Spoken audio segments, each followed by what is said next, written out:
We're already live, by the way.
Okay, hi there boys and girls, and welcome back. Yes, the Vimes is back. We're here with TipTop EU Open Scrims, Lobby 8.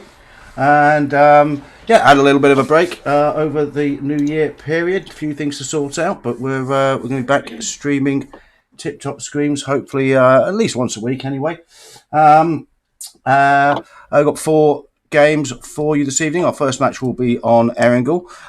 The stream this evening is being cast simultaneously not only to the Vimes17 Gaming YouTube channel, but it's also being streamed to Jammy Gaming's Trovo channel. So you've got a choice of which platform you wish to watch it. And as always, that means I'm joined by my magnificent co-host, Jamster. How are we doing, buddy?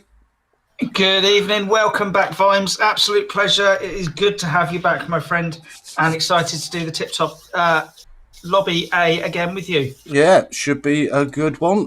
Fabulous bunch of boys and girls over at TipTop. I know they're going to be taking some time off soon to celebrate Chinese New Year. I know a lot of the staff at TipTop are from China. Great bunch of boys and girls. Shark and Mango Tea and Roland as well. I don't think no, Roland's not from China, but a lot of the guys over there are going to be taking some well-earned time off. Fabulous bunch of boys and girls over at TipTop Esports. So we wish them all the well for their New Year festivities. And yep, so we've got 83 players in the lobby so far, Jammy. So I don't think we're too far from the plane.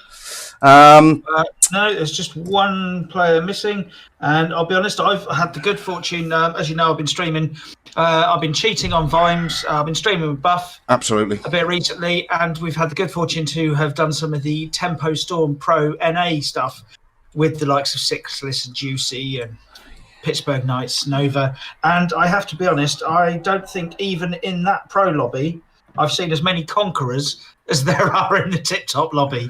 Yeah. It's quite an impressive sight. It really is. Yeah, there's no spot the people without the Conqueror frames. Absolutely. Shameless name dropping there, by the way, Jammy. Shameless. Absolutely. It was absolutely, yeah. Okay. At least these guys hold theirs at a decent time. They do. So we're going to have 4 games for you this evening. First game on Erangel. Yeah, hopefully we'll. To be fair, we've never really been disappointed by the standard of play in TipTop Lobby A. Well, any TipTop Lobby, frankly.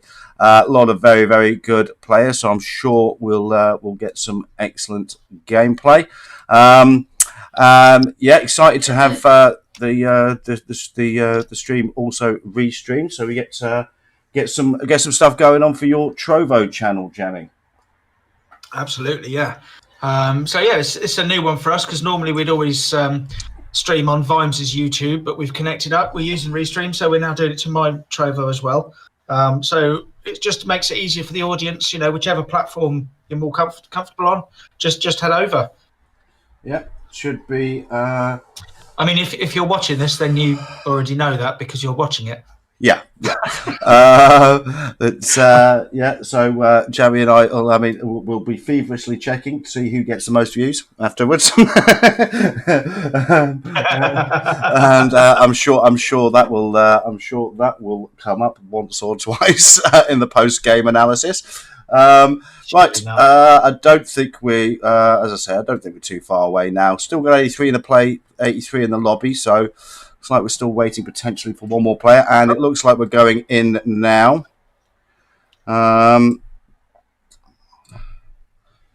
So let's hopefully get a nice smooth entry into the game. Just finished loading up now. There we go. We are in. Well, I'm in. Come on. Take a little while for it to load up. I've noticed it more and more recently. It takes longer and longer for the when you're in spectator mode. Oh, the other thing, of course, Vimes, is since you last streamed, they've changed the spectator mode. Yeah, I'm getting that now. So what you'll see is the coloured dots on the map rather than team names or numbers. Yeah.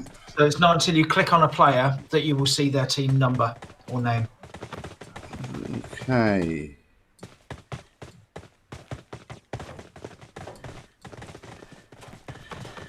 Okay, look like we've got I need the team list up. Where do I get that? 3 to the left of the mini map. The little 3-bar menu. There you go. It's not the one I want. I want the in-game one. Never mind. Down the bottom right, change. You've got either on the ground or overall. Okay, so we are on the plane. Let's have a quick look at our flight line, and we are going east to west, overflying Mansion and coming around out on the coast between Get and Hospital. So certainly the hot drops are in play. Potentially a drive down to Mill Base if people fancy it. Yeah, pretty central that one, Jamie. Absolutely. It's a pretty benign flight line, really. Everywhere, all the standard places are in reach. It's easy enough to get towards the southern coast and get a vehicle to go to Millie Base. You can reach just about the northern coast as well, for the likes of Zaki, Severny and Kameshki. Everywhere else is it pretty much within reach on just a jump. So it'd be, be interesting to see where people go. It looks like we're going to have a little group of people heading up to Yasnaya, I think, by the looks of it, and also maybe around, just trying to see around school. Unfortunately, on my view, on the map view, it's not showing the flight line at the moment. There we go. So yeah, it looks like we've got a couple of teams around school and apartments, and maybe Rozok as well. Certainly Pachinki, we've got 2 teams. We've got one at Milton, one at Lipovka, one Shelter Prison, one down at Milton Village. I think we've got 3 teams over at Yasnaya. Okay. Yep, we're in Yasnaya now. We're here with the guys from squad number 12. That should be Chaos. Not too far. The boys and girls from squad number 5 now. Chaos already managed to take 1 kill. By the look of it on my screen, they're only shown as a 3, Jamie. Yep, same here. By the looks of it, yeah, so they jumped as a 3. I'm trying to see, the kill was from Team 5, which is Uno, and they've lost Uno Nibba, one of their teammates. So a little bit of early engagement there between Chaos and Uno up in Yasnaya. And I've just seen on the map view, before we get into this fight, the Zone 1 has broken and is going to be centred around Millie Base. At the moment, we've got a lot of southern coastline in play, but the Millie Base is the focus of Zone 1. Yeah, we've got that. We've also got some action up at North George by the look of it.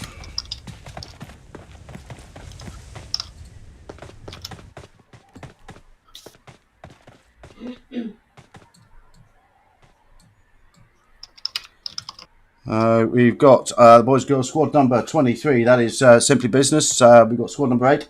Also, that's ETP Esports. We've had some action here, but looks like everybody's keeping it a little quiet at the moment. OP and PDX. Just trying to see PDX. Which team number they are. Yeah, I'm not certain I like the... It's a very strange map view now. It does take a bit of getting used to. It may well be... Is that... No, it's not there. I'm trying to see where they are. OP Cool Guy and PLR. So PLR, Polania, so Team 18. So wherever Team 18 are, they're the ones that are getting involved. And it's Lipovka, actually. Sorry, I thought there was only one team in Lipovka. PLR Bashek is knocked. Piotrek and Folman have already been taken down.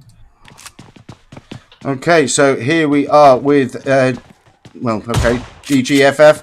Looks like he's the only member of his team up at the moment. 2 of his teammates dead. He's clearing up with the shotty, though. He is. He's doing good work with the shotgun there. And still got one player downstairs. Still got one player downstairs. Hasn't been very lucky with his initial loot here. Crossbow and a shotty. Managed to pick himself up an AK. Brilliant work from his teammate there. His teammate gave him the AK so he could revive and still have a chance. Go on, my son. And he does a beautiful job there. Fantastic teamwork between these two from squad number 18. That's Polania. And what a great piece of cooperative gameplay to keep the team alive there. Yeah, that's great, because he knew that he'd have no chance with just the pump action shotgun, even against one player. You know, peeking it, you'd have to be so accurate. But so his teammate gave him his AK so that he'd have a better chance of taking out the player and reviving. That is brilliant teamwork, that is. That was some really great play from these guys. Right, we've got some... Pachinki, that is. action And that here. is Team 11 and Team 21, which is Games King and Only Esports. Yeah, and fellas from Only there take some damage. Now we're here with XCY. Oh, you guys have got to get better names. You know this. Yeah. Oh, unlucky there. Oh. Bit of across the work stuff from the roof. He's going to have plenty of time to go and have a think about his name, isn't he? Yeah. So the guys from squad number 11 managing to take that one. And interestingly, they've managed to do it. Should manage to get out of here with all 4 players if they can get the reses on. So that's some great initial work by them. 4 kills for this team now, and that's pretty much going to put them in charge of Chinky. So they'll have all of that loot. Just trying to see. We have got, if you look between sort of Gatka and Ferry Pier, you've got 3 teams spread along a line between sort of Ferry Pier and Ruins, along to the east of Quarry and Gatka. You've got Team 25, the TipTop Old 6. You've got Team 16, which is Snitch PMCO. I'm just going to have a... Team 6, Chunribo as well. Just have a quick gander. Looks like we might be getting North George. Might be getting a potential bridge camp situation going on here. What's that down by Milter? Yeah, you got 2 teams. I noticed. So we've got Team 10, Flex Team Era, and Team 17, which is TipTop Teletubbies, up at the northern edge of the Eastern Millie Bridge.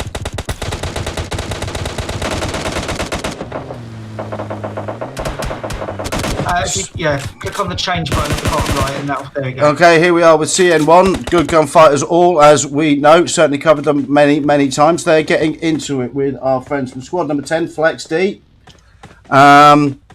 These guys are still up as a 4. Picked themselves a very strategic location at the northern end of the bridge. They know they're going to get action if they set up a good squad house here. We've covered these guys a lot, Jammy. They are masters of holding ground and defending multiple angles. Oh, absolutely. They it seems like inside their head they've got such a good 3D picture of what's going on around them. They're able to work that, and I'd love to be able to hear their... well, it's probably in Chinese, mate, so we probably wouldn't. No, that is true, actually. It would be of absolute no use to me whatsoever. No, I don't... what's interesting is Team 15 BT, back to the top, have made their way onto Millie Base already. So these guys are actually holding the bridge after one team's gone through. Right, And then on the western bridge, Team 19, Vixard, have already made their way onto the base. And the Team 25, the TipTop Old 6, are also heading over to the western bridge. So the 2 CN1 teams holding either bridge at the moment. Yeah, well, bearing on how where the flight line was, and then how quite severely south the first zone shifted. Not a bad call. No, it's a great call, because they'll also know that no one actually went early to the Millie Base, or if they did, there aren't many. So they'll have a very good idea that they'll be one of the first there. I love that. I mean, spray work from that range against a car with a red dot. Nice. And it wouldn't surprise me if this lot pull it off. I mean, they really are nuts. I was going to say Hope Springs Eternal. Oh, here we go. 24 coming through as well. That's Unique Senpai. Getting the knock as well. And he's putting in some good work with the M4 suppressed there. Yeah, not even a compensator on them, because that was taking him out as well. So that Team 24, Unique Senpai, coming right into the middle of a battle there. It's probably the worst place to be. The two teams splitting off from their own fight and going at them. He's certainly not shy about sharing the love, this fella. Absolutely not.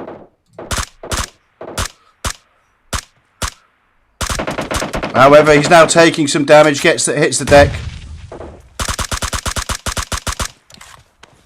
One of his teammates is down. He has 2 teammates covering, or at least one teammate covering his left flank. See, Uno are getting involved, and that was actually they're finishing off the fight up in Yasnaya. That's all finished now. But that was Team 14, which is S1 team, and I think it was Team 5. Was it Uno? They were the ones up in Yasnaya we saw earlier on. So S1 now having to make their rotation south.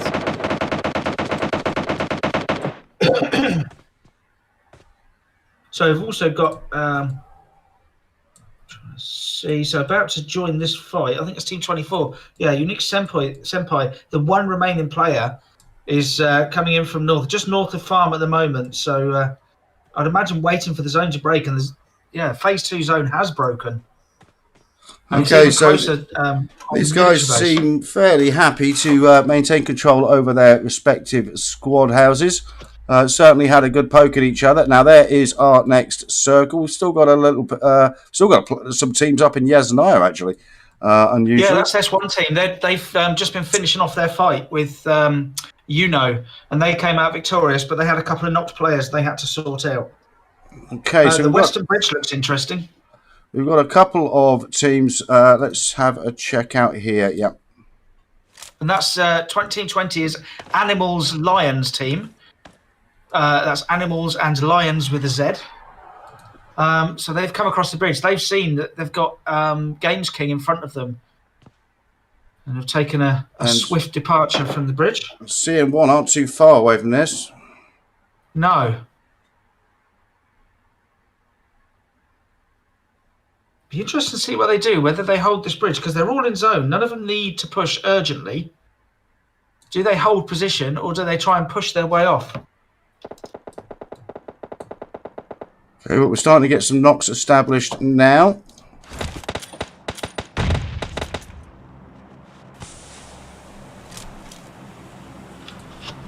Here come the smokes.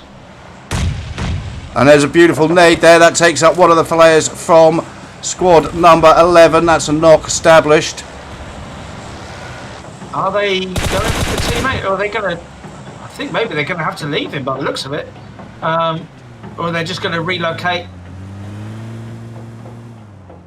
So, I mean, that one knock has triggered a whole series of events here. You've got Team 11, Games King, splitting and spreading out. And that's meant that Team 20, Animals Lions, are on the move themselves. And 11 certainly coming under some pressure now.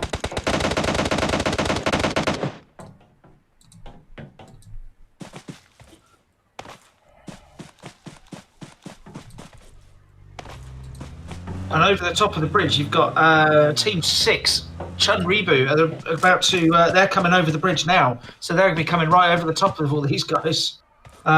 So we're here with the last surviving member of this team. Sorry, no, not last surviving member. The other guy's certainly taken quite a bit of damage, though, driving around. Trying to get out of there. So let's have a look at our general situation on the map. We have 49 players still left alive, 15 teams still contesting. And looks like most people have made it into zone now. We've still got a couple north of the island. Haven't made it on yet. But some of the other teams are now establishing a presence of where they want to be, waiting for our next zone. Yeah, and there's a reasonable spread across the real estate we've still got left available here, Jamie. Absolutely. It's interesting to see that S1 still making their way south from Yasnaya. They haven't got many vehicles. I think most of the other teams have taken the vehicles by the looks of it. But yeah, they're quite spread out. Apart from that western side, it seems like the eastern side is very empty. But all the action at the moment is on this western side. So between these guys, Simply Business, up to, what's that, Team 12, Chaos, who are halfway dead centre zone, actually. Everyone seems to be pretty much on the western side. These guys have found where they wish to defend at the moment. We've got the two surviving players of squad number 11 taking position at the top of the high ground there. Nobody is actually on top of each other just yet. We're having a little bit of sort of mid-game consolidation. Often happens at this stage. Looks like zone, I reckon. Looks like we got some guys. Is that CN1 potentially 15. Coming across the bridge now? Yeah, 12 and 15 are going at it. Centre zone. They've just met each other, and there was a very small compound there. I really am not enjoying this, not having the numbers on the map. No, the grey one's right in the middle. It's really not very good, I don't think. So these guys, yeah, Team 13, Brave, coming Brave better. You can see the background. You've got 12 and 15, and the zone has broken, and we are going west. So where all the action has been, and it is going to be on the west. There's a lovely bit of third-party work there, taking out Professor. Yeah, managed to hit the flank, and he's done some great work with that M4 spray there from range. That has actually helped the B3T. I'm trying to see back to the top. That's it. Apologies, Steve, but that's actually helped them out. Completely third-partied the other team, and these guys are wondering where all their enemies have gone because they were battering them, and now they've been taken out by the team on the hill. Lovely bit of third-party action. Yeah, so a bit of opportunistic gun work, and it helps out the fellas here from squad number 15. So you're probably going to owe them a pizza after the match. So yeah, we're down to 46 players left alive, 14 teams still contesting. We're 1 minute, just over a minute away from phase 4. And yeah, we've had a good little bit of early action now. We're having a consolidation, and there we go. There's a hard shift over to the western side of the island. Interestingly, a small part of the coast on the north is still available, but I really can't see it squeezing towards there. So we are going to have a mill base island finish, which is nice actually, because it doesn't tend to often happen that way. No, absolutely not. And it's gone over to one side, which is good because you've still got all the rolling hills around just to add in a bit of extra. And there is actually a bit of water still, which I like for the chaos. I think Vimes may have had a slight free. There we go. It's coming back. Lovely. So we got a couple of guys here attempting to do the old swim across, and they've got the 2 surviving members from squad number 11 on the coast. Be interesting to see. Hanging around the coast, which means they probably know they're there. They're certainly not. No, they're looking the opposite direction. They're not looking at the water, are they? No, they're not. This could be interesting. If they can come creeping up out of the water to enough depth to be able to get the weapon out, they could completely take this team by surprise. Well, this duo, rather. Pingu and Cupid. Just trying to see what we've got in the middle. So we've got Animals Lions, we've got the CM1 team, and Vixard. All roughly holding centre zone. Everyone's got their own little compound or hill at the moment. This is very interesting here because I think these guys know that they've got company on the coast and they're keeping it very... Yeah. Can he get to a point where he can stand up and fire? If he can, he could take these 2 guys out. Shots coming out to his teammates, though. It does look like we've now got shots coming in. Yeah. Yeah, absolutely. They know. But... they're concentrating on one direction here, and you got the player coming in behind. We have got a player coming in behind. This could be interesting. Now, our friend there, now he's been taken out. So, let's have a look. And the guys from ETP here potentially had a nice ambush situation going on. But, yeah, as you called it, Jammy, our player on the flank there has managed to establish 1 knock. And a thirst. So, great work there from Sugar Daddy. Absolutely. Getting the nade out ready for him. There goes the nade. And the spray work and great work from Cupid there. Really good work from Cupid. And he's going to avenge his dead teammate, I feel. Yeah, absolutely. And they've kept the vehicles as well, which is also important. But this is... tactically, this is important because this is still in zone because the phase 5 zone has broken and we are coming west. So this is just the sort of northwestern tip of the next zone. So we're here with Supreme, the only member of his team who managed to get out of that one.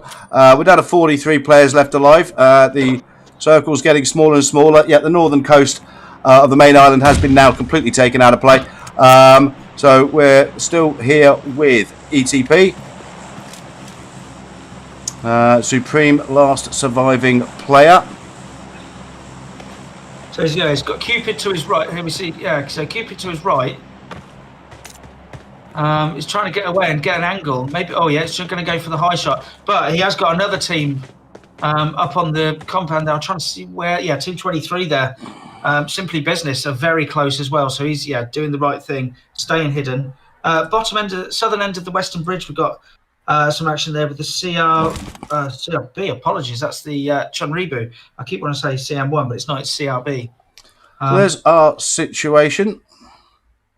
We've got AFZ. They've taken position pretty much. We've got a position edge of our new circle. We've got a lot of teams to the north east area who are going to have to rotate in. So this northern half of the circle, I think, is going to get a little bit busy. We've got teams coming in from the south also. It's 41 players, which is quite a lot of players to be getting in such a small circle. So I have no doubt we'll be seeing some action. Yeah, and it's interesting to see. We've seen them do this before. Team 25, TipTop Old 6, the CM1 tags there, right in the middle of the new zone. They've taken early position in the centre zone. They've gone there, had a look, probably scouted it out, looked at the topography and realised, you know what, it's going to be a difficult place to hold centre zone. So they're just going to roam around and they're going to look for somewhere which is perhaps a bit more strategically, I mean, safe isn't the right word, but a good strategic position. Oh, here we go, CN1 getting into it as a couple of different teams rotating through there.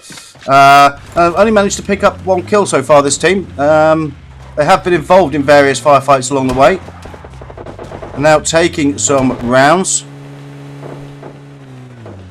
Yeah, good. I mean, actually, the zone's broken again and we're going back east again. So it's actually going to be, we're going to have a finish with a road going through the middle of the zone, which could be quite interesting. You've got 2 hillsides going down and the road in the middle of the 2. Lovely bit of parking there. Playzone takes down the, I think the last remaining player from Brave, was that? Oh no, apologies, not the last, but... So we've got various teams now as they start to come into our ever-shrinking circle, all finding their place that they're happy to defend. I'm just looking at Team 15 back to the top, and I think they've only got 1 player remaining because a load of players actually just went to zone there. As zone was shifting, they are, I'm trying to see whereabouts they are. They're actually on the eastern side of zone and they're being held by Team 20, Animals Lions. So yeah, they lost 3 players because they weren't able to push into zone. So we're down to 31 players, 11 teams still contesting. AMT, they're trading shots here. They've got a team behind. They've got 1 player left from Team 15 behind. That's a bit of third-party work, I think, coming from squad number 6 that has taken out one of the TipTop players. Certainly established the knock there. Silence heading over. Yep, lays the smoke. Nice work. So 9 teams remaining now. Back to the top. Were taken down. That 1 player was taken down by Animals Lions in the end. So 9 teams now, 29 players. So we've gone from 40 to 29 players in about a minute, if that. Really started to thin out now.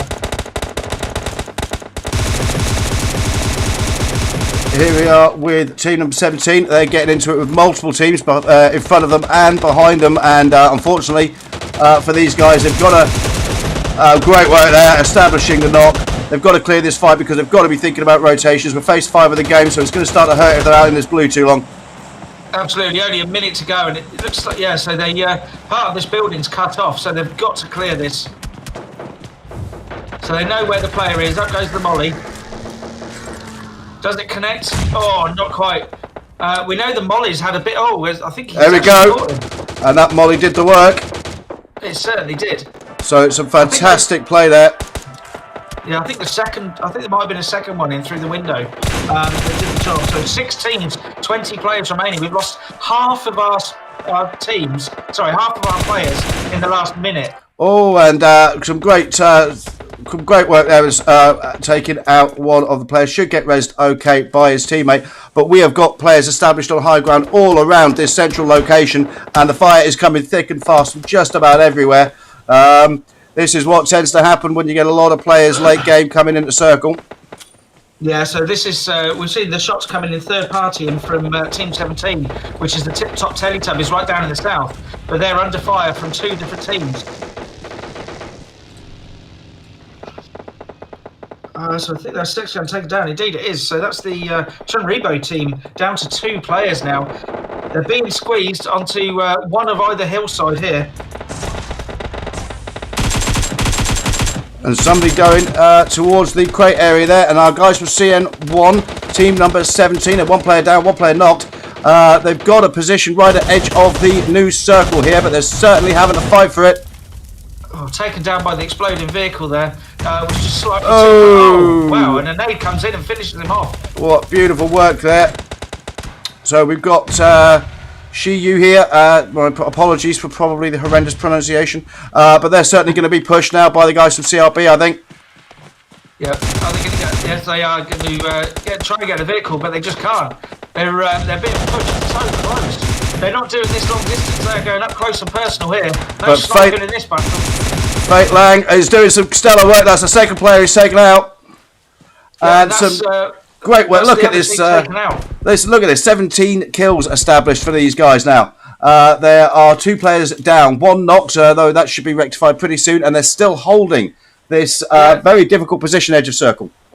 Yeah, I'm just worried about that Team 25, the TipTop Old 6, coming in behind the TipTop Teletubbies here, Team 17. Boom, and there goes another nade. Another knock. Establishes the knock. Has come to flashbang. Nearly takes down Langzy as well. Langzy back up on his feet. Langzy now getting pushed. For a bit of cover. Very clever. Getting pushed, and ultimately that was only going to end one way, but a fantastic fight from those guys there. We're here with Vic. Teams we've covered before, they're taking advantage of that. Some great spray work going in at Team 25, establishing a couple of knocks there. We've got our top 2 now. So it's going to be Vic Zard or TipTop Old 6. And we've got a 3v2, but one of those 2 is knocked, one of the 3 is knocked. So effectively we've got a 2v1 at the moment.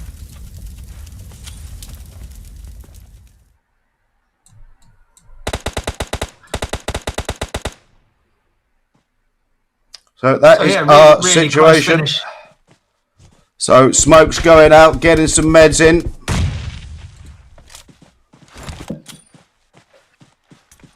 Here we are with CN1, so it's going to be a 3-on-2, as Jamie said, between squad number 19, Vic, and 25. Now they've evened it up a little bit. One of the Vic guys has been knocked.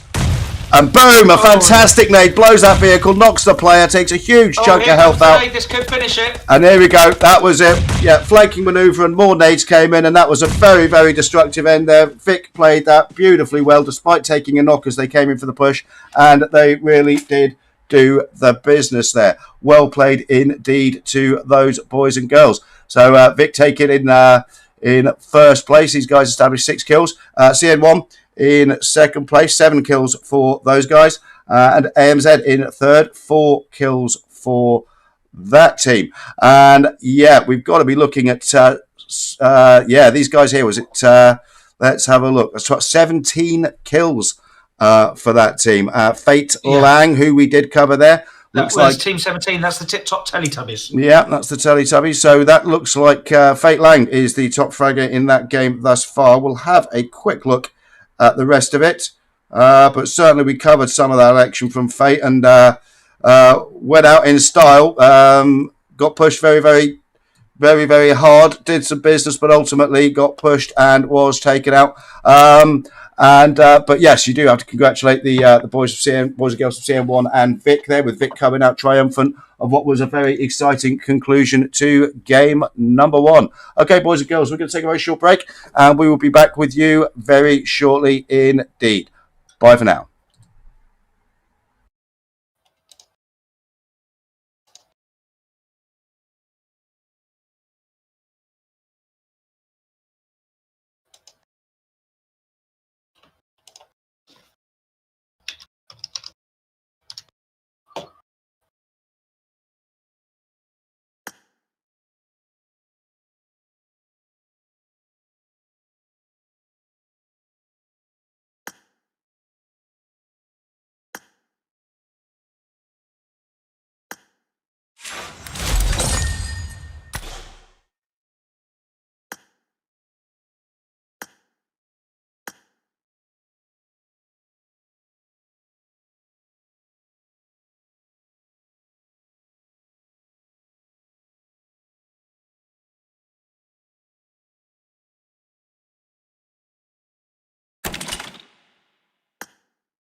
Okay, boys and girls, yep, we're back, and some fantastic action there in game number 1. Jamie, we got a good bit of great cooperative work right at the beginning, didn't we? Where Not Player gave his AK to his buddy, who managed to clear the rest of the squad. They went quiet a bit, and what a magnificent conclusion! The nades were thick and fast towards the end there. Absolutely brilliant. Yeah, as you say, right at the start, we saw that a brilliant team play. The knocked player gave up his AK so that the player that was reviving would have a chance, and it proved to be, it saved both of them, because with the AK he was able to take down the attacking player and then carry on with the revive. Yeah, he wouldn't have had a hope with that shotgun. No, it was a great piece. It was a great piece of unselfish squad play there. Ultimately, it was what led those two players to get out of that situation alive. We sort of got a little bit quiet. We had a mill-based finish, which is slightly unusual. But all compliments to Fate Lang there with a fantastic fight, taking 8 individual kills, 17 I think for that squad. But ultimately, it came down to CN1 and Vic. And the boys and girls from Vic took it in a convincing display of throwing grenades towards the end there. Absolutely. A combination of raining grenades and having a vehicle that they hadn't blown. Yeah, there was a couple of occasions where the grenades blew vehicles, and that proved fatal for a couple of players. Yeah, it absolutely did. But other than that, yeah, really good fight. And bear in mind, it was 2 against 3. They put up a hell of a fight. They managed to get the knock on one of them.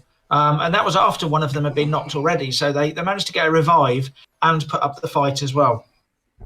Yeah, so exactly what we said right at the beginning, boys and girls. We don't tend to disappoint with regard to the action from this lobby of very, very talented players. And I'm sure we'll get more of the same for the rest of our games this evening.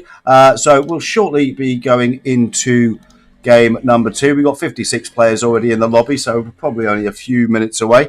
And as always, we'll be on Miramar for our second game.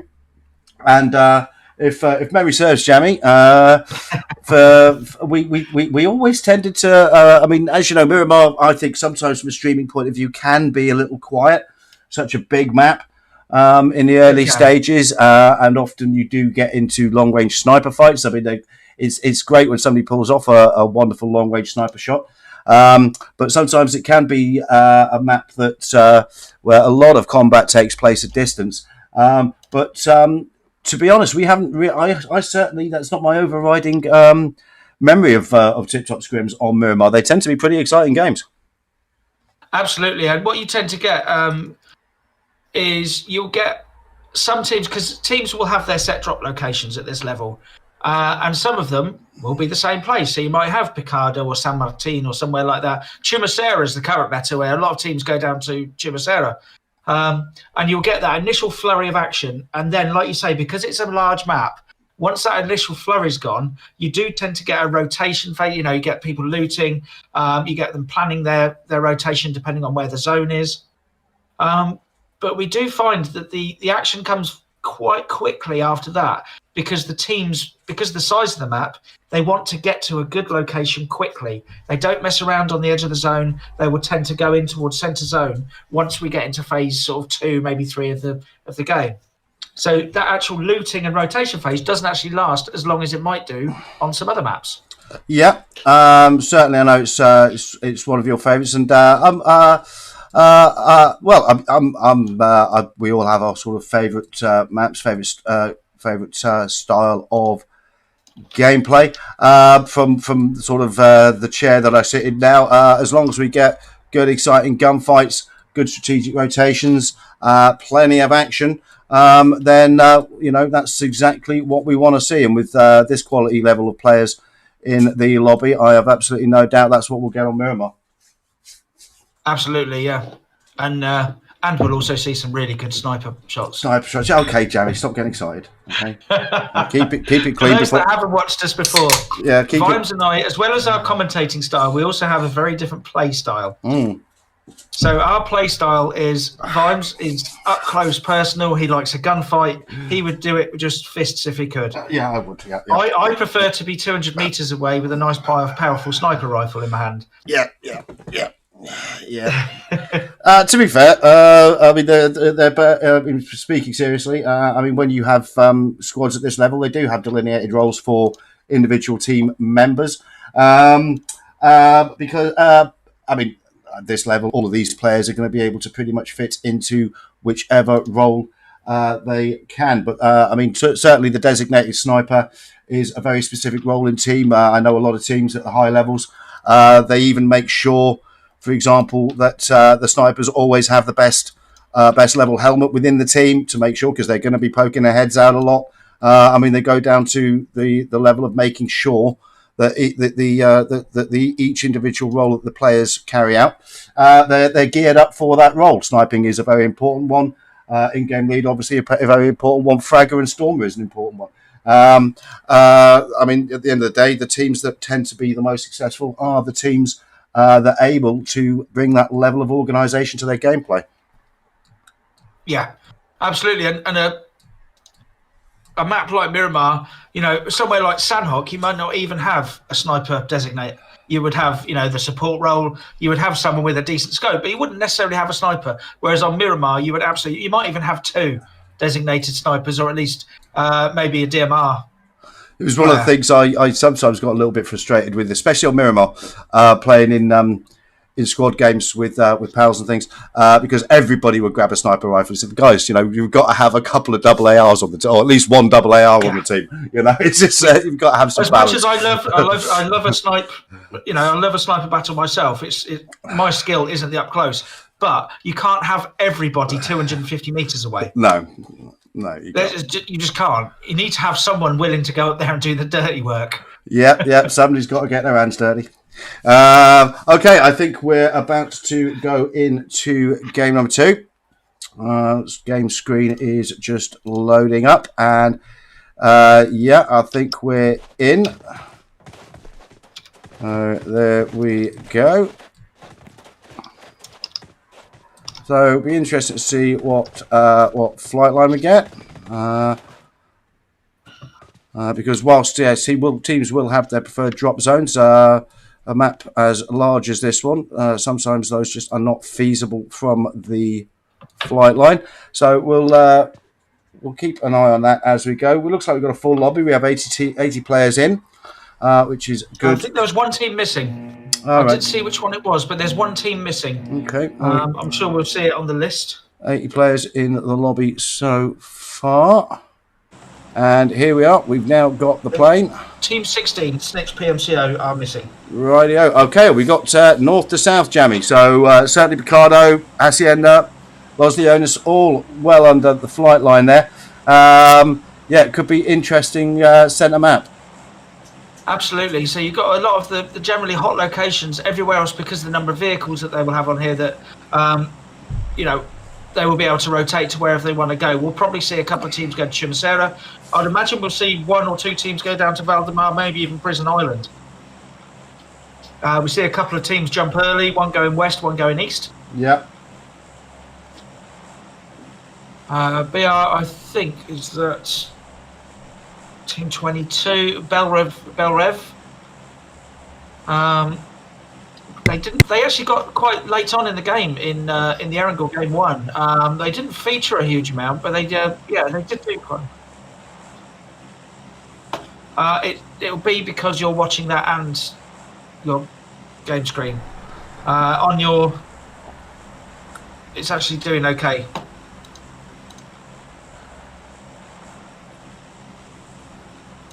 So, we've got most players off the plane now. Just making sure that we're getting some good coverage for you guys. I believe we are. Okay. Thank you very much. Okay, so we're here with team number 1. They've gone for a late drop at the end of the flight line. And there's our first circle, Jamie. And, looks like we're going up towards El Pozo. Interesting. Very interesting indeed. Absolutely. We've still got Picardo, San Martin, La Cabrera, One of my favourite places I often drop there is Montenuevo as well. We've already got a knock established, actually. Just look and see who that is. That's one of Chunribu Team 6 has been knocked. And Basic, they're getting a nade, and he confirms him as well. Absolutely brutal there. Yep, so we're here with squad number 6. That is one ridiculous hat, isn't it, really? I love that. So looking at where we are, we've got 2 teams. Actually, down at Puerto Pareso, we've got 3 teams at Puerto Pareso. That's going to be crowded for such a small place. We've got Team 23, Simply Business. Team 13 there, which is Brave Better. And the CM1, the TipTop Old 6 as well. All right, we're here with squad number 5. They've hit the stadium in Picardo. It doesn't look like they're having anybody contest it with them, so they should be able to loot this area up, which I'm surprised about. We normally get a couple of teams drop the stadium, Jamie. Yeah, normally. I mean, I've seen it actually in some of the other scrims I've covered. There are fewer people going to Picardo early game. What you get is you tend to have teams going to the east or west of Picardo and then heading into a later game and avoiding that hot drop. As I said before, surprisingly, 3 teams in Puerto Pareso, nobody actually in San Martin, nobody in El Pozo. We've got 2 teams now in Montenuevo. And looks of it. Well, literally the first knock that was established there, which we did go down and check on that team, but that at the time that's the only player we've lost so far. So fairly quiet start, I have to say. Yeah, absolutely. Oh, we've got action down in Puerto Pareso, and looks like CN1 are into it. Yeah, I'm assuming they are into it with. I'm trying to see here. Yeah, so we've got Simply Business. But they have also got the Brave team. There we go. Yeah, it's Brave Xerox, who of course has been taken out.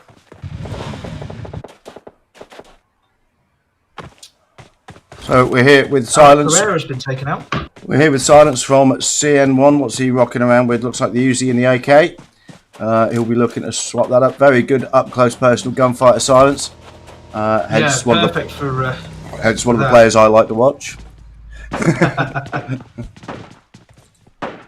Wouldn't like to meet him in a dark alleyway.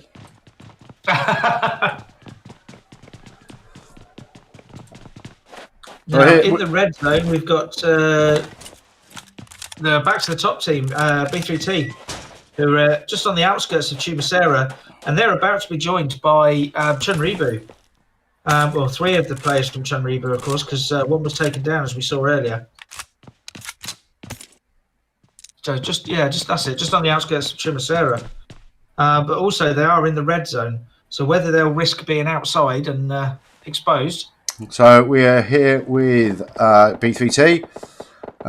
They've certainly got a look at some of the boys and girls from team number 6, CRB, outcoming a nade. Oh, this hell of a nade if that connects. And here we go, they're getting into it, and our friend here takes a big piece of damage, gets stormed in and thirsted. That was a great push from squad number 6 of CRB there, really putting the damage in.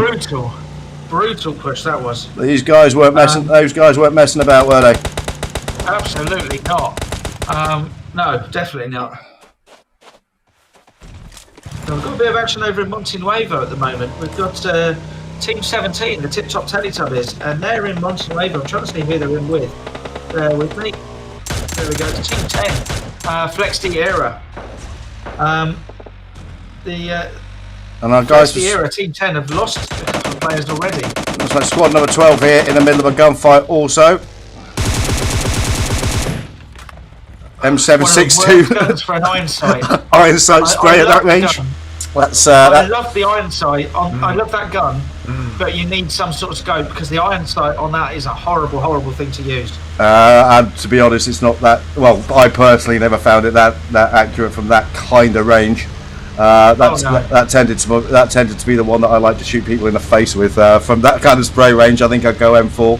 But everybody above 30 centimeters, you start getting nervous, don't you? I do a bit. I'm a people person, Jammy. I like to look people in the whites of their eyes. You know what I mean? Yeah. The potential flashback. I mean, you see these guys actually approaching the Chunribu team. They're actually chasing them down by the looks of it, which is going to be difficult in a fun bus. Yep. It's about 3 miles an hour. These guys literally are living up to the maxim. Drive it like you stole it.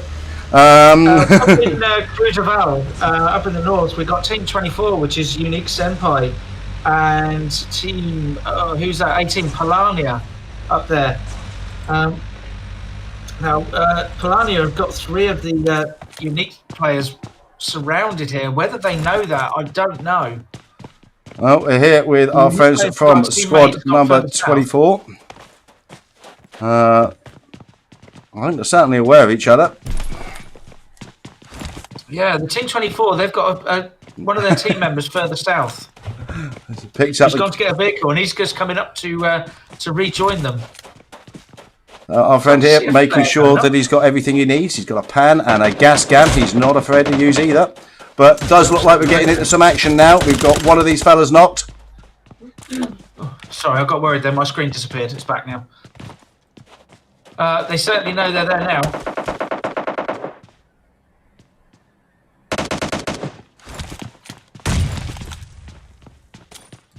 So they're trying to cover all the bases, but they're Team 18 here, Polania, have got really good positions. They've got them surrounded, or at least, sorry, they've got them on 3 sides.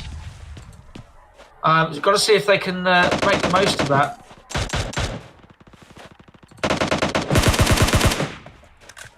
Well, they certainly are so far. I mean, look at Basiak there. He's on 1 HP here and still manages to get the knock established. Yeah, he was either going to win that individual little piece of action or go home in a green smoking box, and he decided he was going to win, so well done. Yeah, absolutely. Puts out the nade there. Don't think that really connected, but it was good nade. Certainly keeping the pressure up. Now, Blue's pushing, but we're only in phase 1, so nothing too drastic at this moment in time. We can expect to see this gunfight come to a conclusion, I would imagine. Yeah, it does sharpen the mind. Oh, beautiful work there. Wrong time to poke my friend, but didn't pay for it too badly, thankfully. So Basiak here now pushing forward, looking to establish a thirst on his previously established knock, which he does. However, that's proved to be expensive. Popped his head up at exactly the wrong time there, and has in turn been knocked. Lovely work with the mini. So here we are with was that Piotrex? Piotrex. Yeah, I'm sure I've seen Piotrex before, but not with that. And knocked through the window there, and it does look like the writing's on the wall for the guys from squad number 18. 2 knocked, 1 dead. Only the 1 player up on his feet. He's now taking damage, and here comes the push, and that's some great work from the guys from squad number 24 there. It did cost them a player. They've got 2 players knocked, but they'll come out of this one as a 3 with the 4 kills there. Obviously now got to start thinking about their rotation. They're well into the blue, and our zone is shifting. Well, yeah, basically bang centre over El Pozo there. And we have a lot of players coming in from the south and southeast, Jammy. Yeah, absolutely. So we see these guys coming in from the north. He's got a team coming in from Campo Militar. We mentioned them before. That's Belrev. Team 22. Everyone else is coming in from the south or the east. Got the teams coming in from sort of Impalo, Puerto Paraiso way. Collection of teams just west of Los Leones. We've got 3 teams there. Down in the south around Monte Nuevo, we've actually got 3 teams. It looks like. I think we've got the TipTop Teletubbies. We've got Chaos, and also as well, Team 5, who we're with right now. All just on the outskirts of Monte Nuevo. And they are fighting. This is edge of zone just here, so could be quite important at the moment as the other teams start rotating in from the south along this main road. And that's the knock that was established on the opposing team there. That has established a kill. So squad number 17 lose 1 of their players. That's squad 17. That is TipTop Teletubbies. And check out what's happening with the other teammates here, and it looks like our friends here are either looking to rotate away from this one or improve their position. I think they're rotating out of this one, aren't they, Jimmy? They're heading north. They're going to head further towards centre zone if they can, which is currently held by the Animals Lions up there in Craterfield. And also we've got Team 7, Triple G, 3G. We didn't, so 3G, apologies, of course it is. So we're here with squad number 8, ETP Esports. They're establishing, and again, this is something we've seen quite a few times on Miramar, although we've had some very exciting finishes on Miramar. We don't tend to get them in and around buildings or compounds. They do tend to be in and around the areas where every single tiny little contour in the ground is used as cover, and these guys establishing themselves a position with some height here. Absolutely, yeah. And we see a little fight going on as people are trying to rotate in a few little skirmishes. And this one is down in the southeast, although I think the Vic team, Victars, are actually rotating away. Indeed, they are. So they're actually heading into zone. They're heading up towards us. So we're here with squad number 5, that's Uno, and they're sticking it into the guys from ETP Esports. Now, how are we going to look at this one? Are they coming in for an aggressive push, or have they just let's see. No, it looks like they are heading towards taking a sort of roundabout route, but it does look like they are attempting to get an angle on these players from ETP Esports who've established themselves on the high ground, as we mentioned earlier. Yeah, they're still taking shots as well. They've really lasered in. Oh, some lovely work with the Mini there. Just gets a huge chunk of damage in on I think that's Paradox, isn't it? From, Yep, some great tap fire there with the Mini. I must admit, apart from the Mark 14, if I was going to use something on this kind of situation for tap fire, it would tend to be the Mini 14. Fantastically effective weapon. Yep. Getting some shots as they're rotating, but taking some as well from the two players that are up close. That's really clever split play there. Abs, that's a 2-2 split. Oh, don't get us started, man. We'll never hear the end of it. Our good friend Abs is monitoring the chat for us, as always. Thank you very much indeed, Abs. I'm sure you'll correct Jamie later on what his definition of a decent split was there. Yeah. So these guys are under a little bit of pressure here because wherever they try and move to, their vehicle is quite open. Have managed to split, so they've got a few different angles covered. They've got the close up, and they've also got the distance covered. We're only phase. So, yeah, under a bit of pressure there. They're well in zone, so they don't need to move at the moment. But if that zone shifts, they've also got players the other side of the mountain. So. Yeah, we've still got 60 players left alive, 18 teams still contesting. We're just about to have the next phase of play break. So this is what we were talking about. Sometimes especially these early stages of the game, you do get these long range fights. We will. I've no doubt. Nothing wrong with a long range fight. Nothing wrong with a long range fight. But with 60 players all coming into what is going to be very concentrated around the El Pozo area, it's going to be very interesting to see if positions like this, elevated high ground, positions of cover using the terrain, or if it's actually going to be pick yourself a squad house and defend your angles. Yeah, it's going to be interesting to see how it breaks on this one, Jamie. Strategically, it's a great position, but as we're seeing now, there's just no cover which allows them to they can't be flexible. They can't move their position easily. They just haven't got that flexibility because they are stuck on the high ground.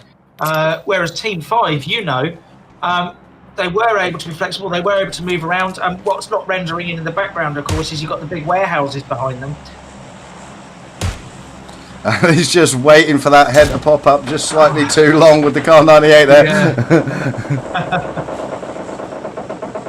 So Chaos are getting involved, trying to see where that is. That's down in the southeast of the area. Chaos Team 12 getting involved with Only Esports Team 21 down in the southeast. And it's another hillside battle by the looks of it. And here we are with Only Esports. Looks like one of the players is being revived. Oh, I hear a nade, or is that a smoke coming in? We'll find out in a second. If it's loud, then yeah, it's probably not good news for somebody. No. So again, this is edge of zone. So and here we are with taken down. One of the guys from Chaos. He gets knocked. Here with Wiki from Chaos. Got a good overview, but he's taking some rounds. We've got multiple squads around here, though. Yeah, exactly. And being up on the high ground, they are very, very visible. I mean, we've got the trucks in the little valley here, which is really good positioning. But to move away, you see, you've got team. What was that? Team 8 ETP Esports. That was one hell of a piece of driving. It's one way to get off the mountain. That's one way down. That is one way down. Well, I mean, in terms of making it down the hill, it was successful. Got to give him kudos for that one. Yeah, absolutely. Good repositioning there. Maybe was it going down just to get an eye on what's going on? We have got teams going down. So drives it off the mountain, drives it halfway back up the mountain, and it's been blown now. Yeah, I'd imagine that car wasn't going to take much more damage. No. So we've got team 8, team 6, apologies, Chunribu to the east. Team 8, ETP to the sort of northwest of these guys. We've got the last remaining player, I believe. Oh no, apologies, it's not the last remaining player, but we've got one of Team 25 to the south. And the rest of his team are coming in here. So shots raining between these. We've got 5 teams all trying to get around this hillside here. Yep. We've got the CM1. We've got the TipTop Old 6 in the very south, just on the road. Only team to the east. So that's our general situation on the ground here, boys and girls. We've got 51 players still left alive, 17 teams still contesting. And very much still around the El Pozo Crater Fields area, and there is our next circle, and El Pozo is still going to be in contention here, so potentially potentially looking at a squad, built-up area finish rather than the hillside finish. We'll see how that pans out, but yes, as you said, Jamie, that's proved to be very, very good for the guys from Uno. They find themselves, well, whether it's good or bad is up to you to judge, but centre zone there. Yeah, so they're really the only ones that are holding centre zone at the moment. So El Pozo is the only built-up area that's going to be in zone. Obviously, it's relatively large, but what's really good about El Pozo is you've got some tall buildings, and you've got a mix of types of buildings. What I'm trying to say. So you've got ones that are easily stormable, but you've also got buildings. You can get to one of the high apartment blocks. You actually dominate that high ground, but of course you've got high ground surrounding it. So we're still having some long-range sniper battles going on the... Seeing S1 actually, Team 14 are taking some shots up in the northeast. They've got two players taken down and one not. Amir at the moment is trying to get to his teammate, is he? No, he's taking a rotation away there.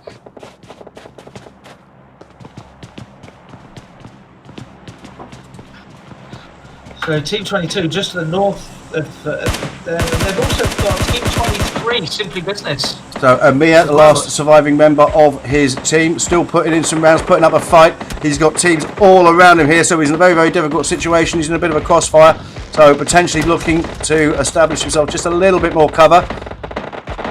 And here we go, here comes the long range spray work. Lovely work. He's taking some rounds from behind now. I think he's, oh wow. He is definitely 1 HP here. He needs to use one of those first aid kits, and he does manage to get one in. What's lucky is the other teams are sort of fighting across him here.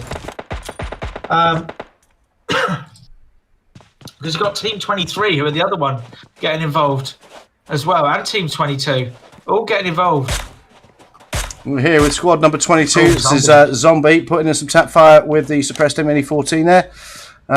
Into the chaps from squad number 8, and we've got some late rotations coming in from the blue here.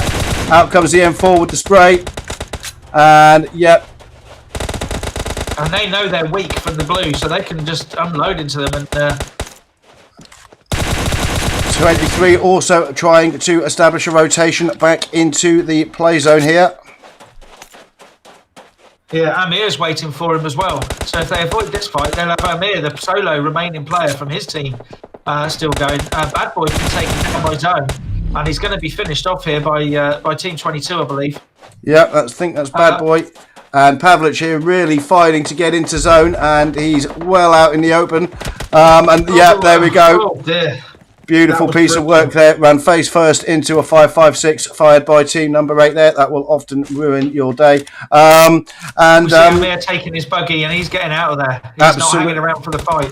Absolutely. We've still got these guys fighting, and these guys are edge of circle now. The next phase of play has broken, and does look like that central area that we were looking at earlier with Uno is going to be prime real estate in the final phases of play, Jamie.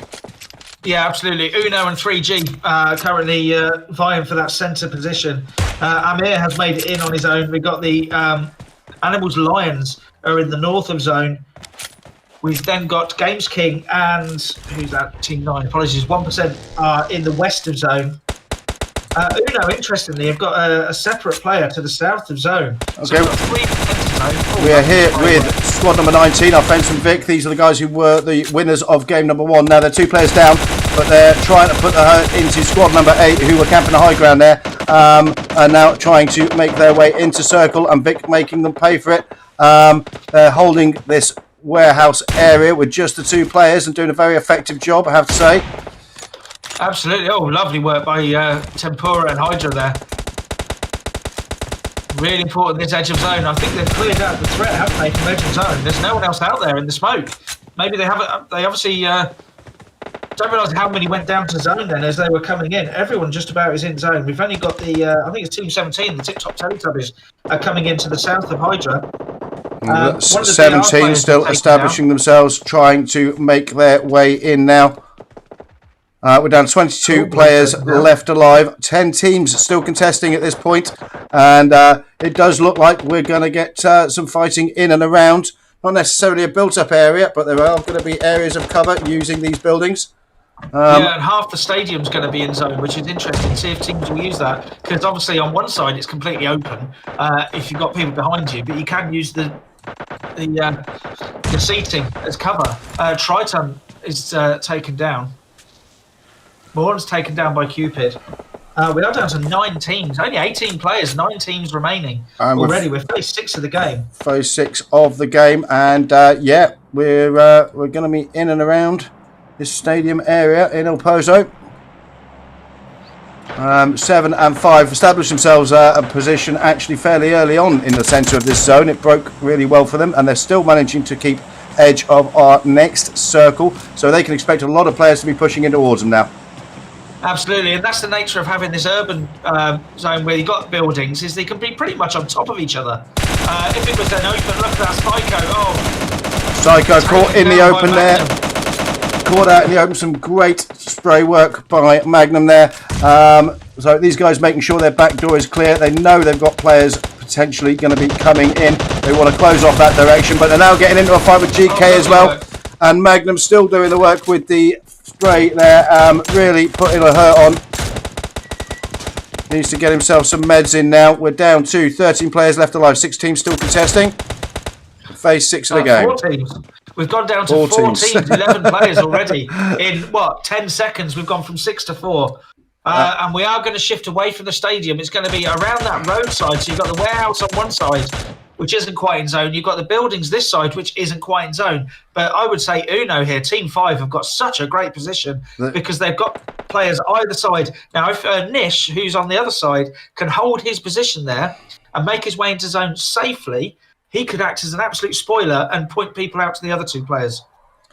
We've still got our duo from Vic up there, and it looks like they're establishing a hurt on squad number 22. However, one of the Vic players has also been knocked. Our friend here, Zombie, down at very, very low health, managing to get the res on his teammate, but the nade comes in, takes them both out, and the 2 players from Vic doing the business there. However, they've in turn getting to push. We're here with Uno now, who are getting pushed and thirsted. Yeah, so we're now down to 3 teams. So it's only Nish who was the isolated player there, who is up on his feet. So we've got Vixar, 3G, and Uno Nish here. 3G, we haven't featured much. They're the second team that got into the into centre zone early. And look at them, they're coming out. They're getting the kills, and they're making sure they make it count. So Nish there smoking his approach. So Nish getting some smoke across. You have to say the numbers are with squad number 7 here. Oh, absolutely, they are. And also, they've got part cover for zone as well. Down to 2. That's Nish taken down. So we've got 3G against Vixard. We've got a 4-on-2 here. So we're here with Tempura. Going over to Team 7. We're here with Tempura from Vic, facing a squad of 4. Winners of game number 1. I wouldn't put it past them. And there goes, and instantly establishing a knock. Great work there from Tempura. So we're down to a 3-on-2 now if the other team can't get the res on. 20 seconds to go. They've got 40 meters to go across the zone. Hydra with 8 kills. Wow. An absolute wall of smoke comes out now. And Hydra now making the move. More smoke's coming out. Triple G is being revived. And I think, Hydra has made it in.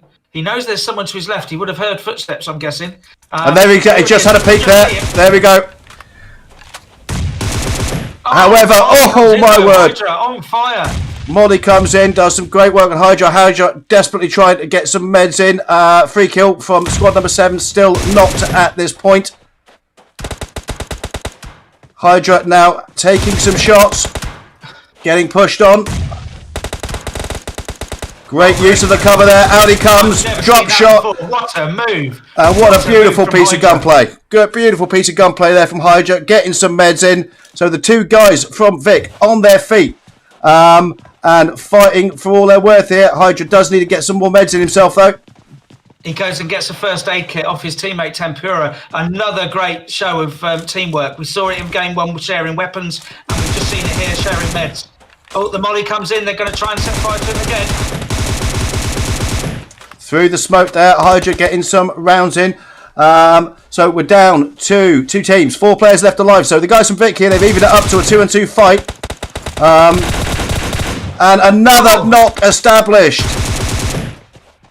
If they have a throwable, now is the time to use it. They need to go and get a molly or a nade in there right now if they can. Magnum's down. It's only safe fight. So he's not too far from his teammate. You've got to be saying that the guys from Vic are going to be pushing in. Here they come. So here's our last bit. And the guys from Vic, I think they've done it. I think they've done it. That's 2 for 2. Clutch finish. 2v4 for the win. What a move. And the way he climbed over that trailer, I've never seen someone do that under that pressure. That was just an incredible gunfight, incredible performance from Hydra and Tempura there from Vic. 12 kills for Hydra there. Not surprising at all. But what a fantastic performance from these guys coming in, basically facing a 2-on-4, and they prevailed. Nuts not taking anything away from the guys of 3G. Also had a magnificent game in coming in second there. They take 8 kills. And in third, we have our players from Uno. 3 kills for these guys. Now, 12 kills established for Hydra. I think it's pretty much going to guarantee him top fragger in that game. Yeah. We've got a few people with 3s and 4s. I'm going to have a quick look here. But no, just an outstanding performance at the end there. Jeremy and I will be discussing that in just a few moments. We're going to take a very, very short break, and we will see you shortly for game number 3. See you soon.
Okay, boys and girls, we're back, and wow, what a performance there in the second match. Much as we discussed, Jamie, we did have some initial action. Then it sort of went quiet in the middle phases of the game. Some long-range sniper battles, brutal thinning of the herd coming into the final phases 6 and 7 of the game as people were pushing down from the high ground into the outskirts of El Pozo, and in the end, the defining moment of that game was that final push by Vic. What an incredible play from those guys!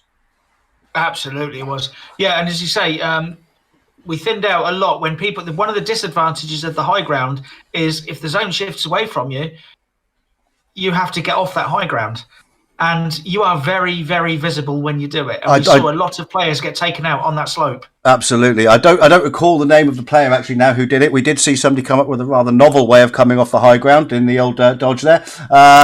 Basically just drive off the cliff and then drive back up, which was very entertaining. But you do, what can you say about these guys from Vic? Convincing win in game number 1 and a 2-4 at the end, and that's taking absolutely nothing away from their opponents who were playing a very good game themselves.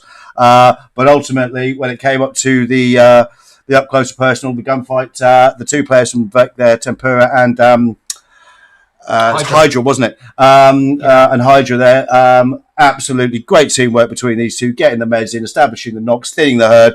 And when it came down to a 2-2 and they established the knock needed to push, they came home and really ruthlessly ended the game. Just a fantastic piece of action to watch. Well, what we saw was the best of both individual gunplay and teamwork, because the teamwork side, Hydra was down to about 5 HP and he only had bandages left.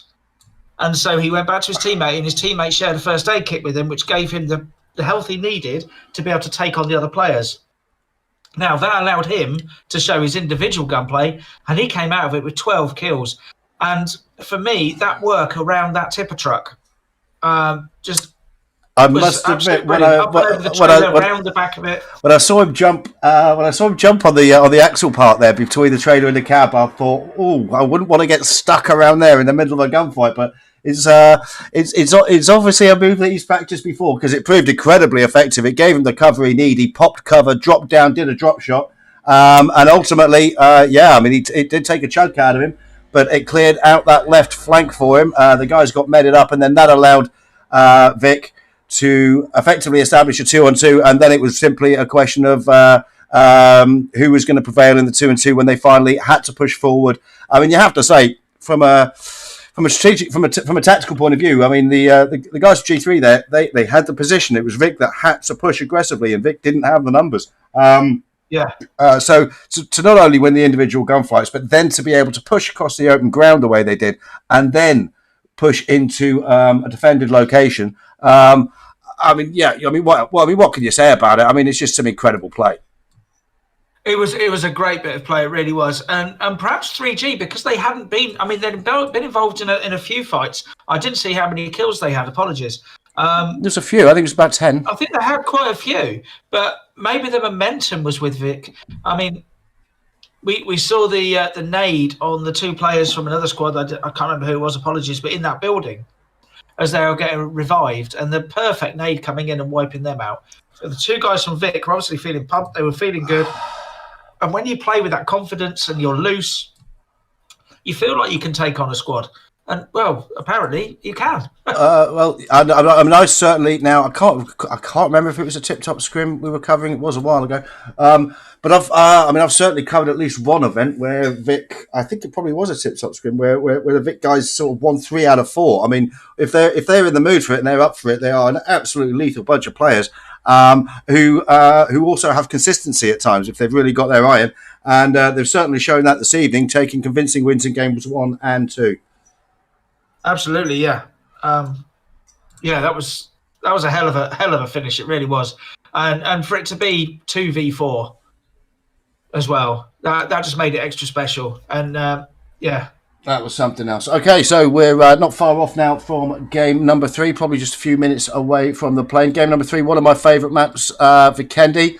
And we have 78 players in the lobby. And it's going to be interesting to see if Vic can continue their winning ways, or we're going to see another team establishing dominance here. It is a map, Vikendi, that sometimes does lead to some teams almost becoming specialists on it. It does lend itself to that.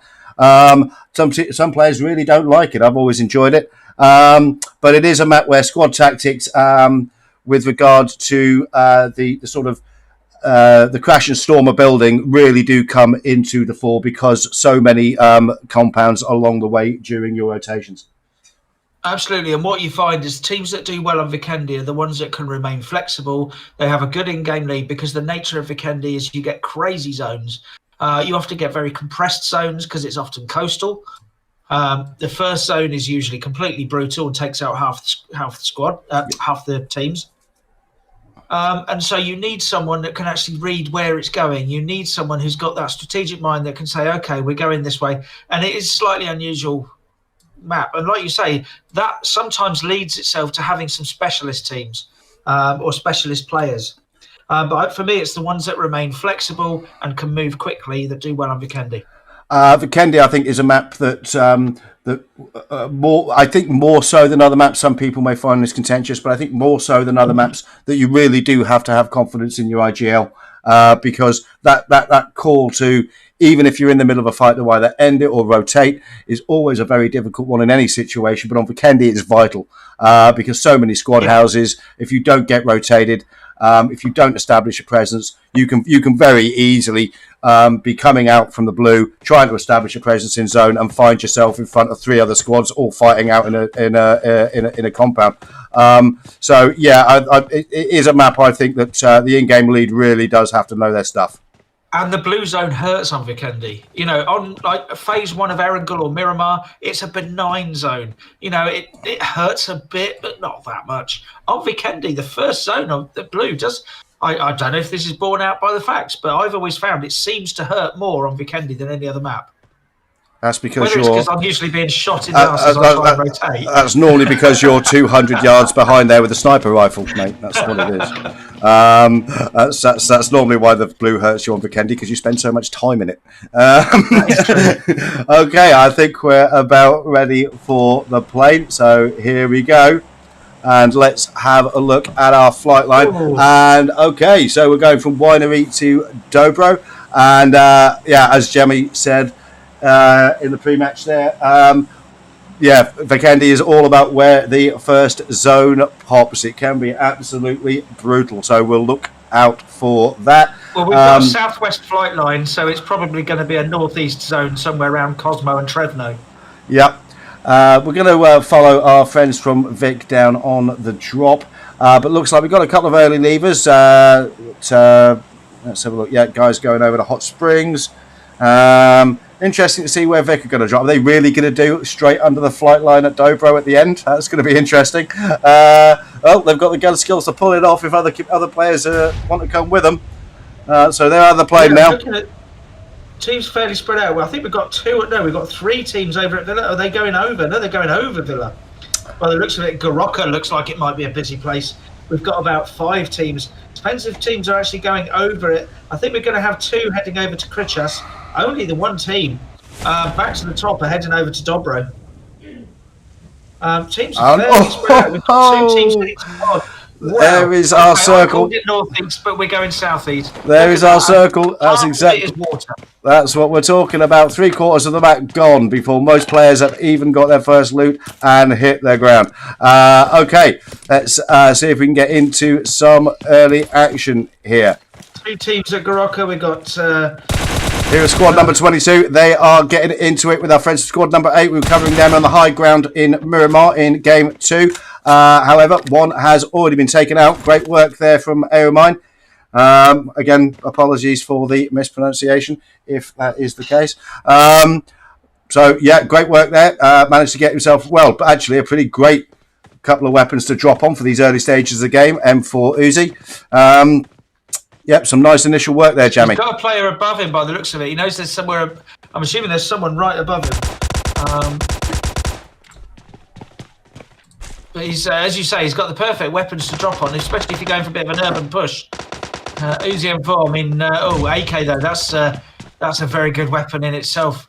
But Mercy has now been knocked on the roof here, so to Pessen only member of this team on his feet at this moment in time. He's got a knock player on the roof there, who has now been taken out and thirsted. And I would imagine, well, we'll see, but does I think.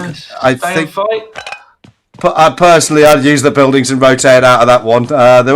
We've seen it. We've seen players do a 1-on-4 and come out the other end of it, but it don't happen often. Well, the reason we love seeing it is because it doesn't happen every 10 minutes, does it? It's a great thing to witness because it doesn't happen. We've got all sorts of chaos going up in the middle somewhere. We've certainly got players around here who can do it, but from Only Esports, yeah, they've got 2 players. Sorry, I thought that was 3 players knocked, but no, Cyron is confirmed there by Magnum. Yep, and that's 3G who put up a great fight, but ultimately came second to Vic in game number 2 there, clearing up some early kills. Well played, guys. Here we are with squad number 21. Looks like they're looking to rotate. And my word, yeah, this is all getting very busy now here. And a lot of teams got a long way to rotate here. Yeah, absolutely. And that's going to be the thing. We're going to see teams. So maybe on the edge of zone, places like Podvosto, Castle, Winery, teams coming from the northwest are all going to have to go past these places. Depends if teams take an early decision to rotate maybe across the eastern coastal road or the western road. Try and avoid the centre zone, which is going to be really congested as teams try and get into zone. So we've got squad number 23, squad number 10, 23 friends from Simply Business and Tennis Flex. And they're aware of each other's presence, but they're happy to do their looting at this stage of the game. We've also got 3G, who just rotating past on the road there. It does look like we've got some action up north, though. We've got... Yeah, Podvosto. We've got BR just finished them off. Yes. Yep. BR establishing a few more kills. The player of the other team that we saw, and apologies, I can't remember who it is. We've got a couple of teams in Coal Mine as well. We've got the guys from Uno and Chaos together in Coal Mine. Team 5, Team 12. And here we are with Chaos, and yeah, we catch it just as one of the Chaos players gets dropped. 2 players down, so there's only 1 player up on his feet. He's doing his best to res his teammate. Coming under pressure and gets a great knock there as he does so, though. Getting a flank move, though. Ultimately, not going to be easy to get out of that one. And a great piece of squad play, flanking work from team number 5, Uno there. So they pick up 3 kills. Should be able to get their teammate up and come out of this one as a 4. Yeah, 20 seconds to go for zone, so these guys are going to have to start moving if they are involved in any fights. Unless it's a win it now type fight, you know, it's really up and at them. If it's one of those ones where you maybe have a little bit of a standoff across buildings in a town, then you just leave it and go, if you can, safely. You just can't risk getting caught by the blue. So Uno from Coal Mine, we've got the guys from Only Esports as well, rotated roughly the same area. Are they going to get involved together? I'm not entirely sure. Only Chico and Uno Jonathan. Not too far away. They're not. You see Chico and Jonathan in the same compound, but they're opposite sides of the road. This building, I remember where... Oh, there we go. So Chico getting a lift from his teammate. No! Crash into each other. we are seeing some fantastic driving skills here, aren't we? Yeah, well, we all know where everyone learns to drive, don't we? Who was your driving instructor? Richard Hammond? What's going on? Right, okay, so we are... My apologies to Richard Hammond. I'm sure he doesn't watch PUBG Mobile live streams. He's been called far worse. Yeah, he really has. But of course, he's the hamster and I am the jamster. You are the jamster, mate, so yeah, you're a nice little segue into all about me. You are probably distant relations, mate, that's what it is.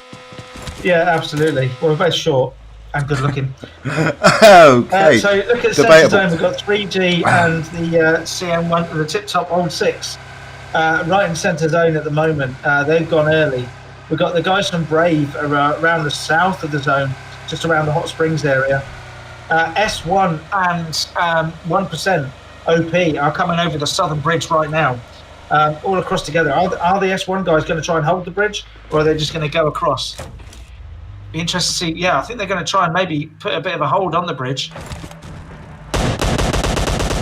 Shots do indeed come out.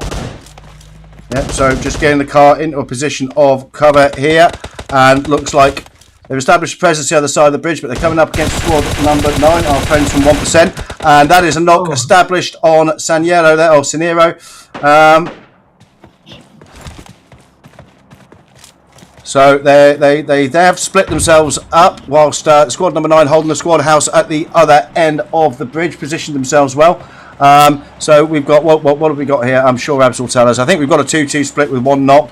Yeah, it's a very definite 2-2 split. We've got 2 on the west side, 2 on the east side. The guys on the east should be able to prevent the team. In fact, no, they can't.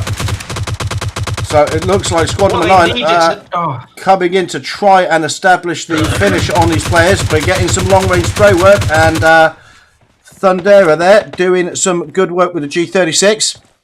Yeah, they need to hold those guys back because they could take out the 2 players there. This is really important cover fire from these guys on the eastern side. They've got to make sure that their team are safe on the other side. They're going to have to try and establish a knock on Team 9 here. It looks like the reses have gone in, so squad number 14 here have now got all 4 players back up on their feet. And beautiful, blows the car, establishes the knock. Some great tap fire there. Thundera having a great bit of work with that G36 there, really helping out his teammates. We see Coolboy coming into the left of screen. Thundera hasn't quite seen him yet. He's getting information from his teammate there on the left. And that's another knock. There's someone over there. That's another knock established. Yeah, so this guy ZX will be asking for cover from these 2 guys. So they know Coolboy's over there somewhere. They just can't quite see him. He's not peeking yet. ZX doesn't quite have the health to be able to take him on, I don't think. We've got Molly's coming in.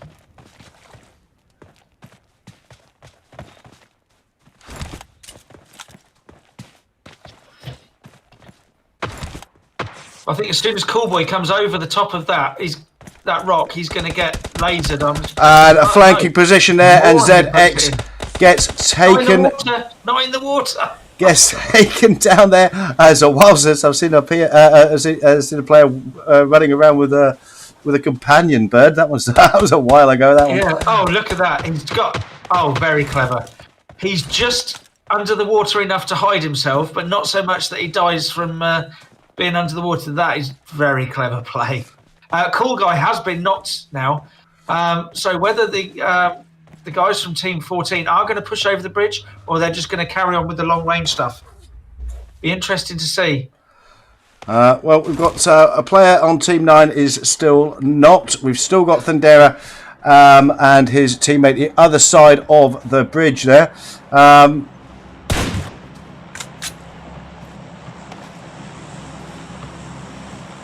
Rotations coming in from the rest of the team. And looks like we may potentially have a bit of third party somewhere as well. Squad number 15 now coming and getting involved. Protecting the vehicle there more than and and he's making a move. That was certainly somebody getting run over. So Team 15 now getting involved in this fight as well. Just lob grenades. So turn up, run someone over and throw grenades. I mean, you're just not really much of a house guest, are you? Really, it's just outrageous behaviour. He's going to have an Asbo in a Sainsbury's car park before you know it. He really is.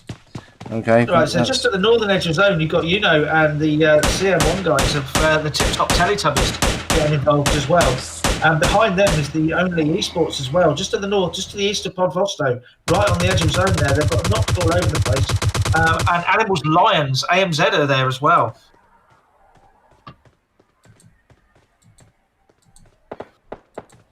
They're actually starting to make their rotation into zone now, but I think Jonathan is being revived, but they are currently surrounded by guys from the TipTop Teletubbies. And Jonathan actually goes down there. I think that's Uno taken out. Indeed it is, yeah. Uno have gone down now, so that's only down to 14 teams, 47 players now. So here, Team 21, they've lost a player. They're at the edge of the blue outside Pentecosto. And that is some spectacular parking. Special parking. And I don't know if they're going to be able to use that. No, they're on the edge of zone, and they've got to move as well because time's up. They've got to move. Oh, has he managed to get it working? Yep, I Maybe think so. So here we are, current Sounds situation. like we've crashed into something else though. Current situation, we have 43 players left alive. 13 teams still contesting. We're coming towards the end of phase 2 of play. Yeah, some interesting early action. Teams now looking to get themselves a position established. And yeah, Hot Springs potentially going to feature, as potentially will Volnova. This next circle shift, Jammy, is going to prove absolutely vital for a number of these teams. Absolutely, it'd be really interesting to see where the next zone shifts, exactly as you say. Where are we going with it? These guys are having lots of fun riding around on the snowmobiles. I'm coming under fire though from the animals guys. These guys are putting in a few rounds, haven't managed to see whether it won't be long before we see where the phase 3 zone goes. Looks like squad number 21 have been taking some rounds. At least one player knocked down there.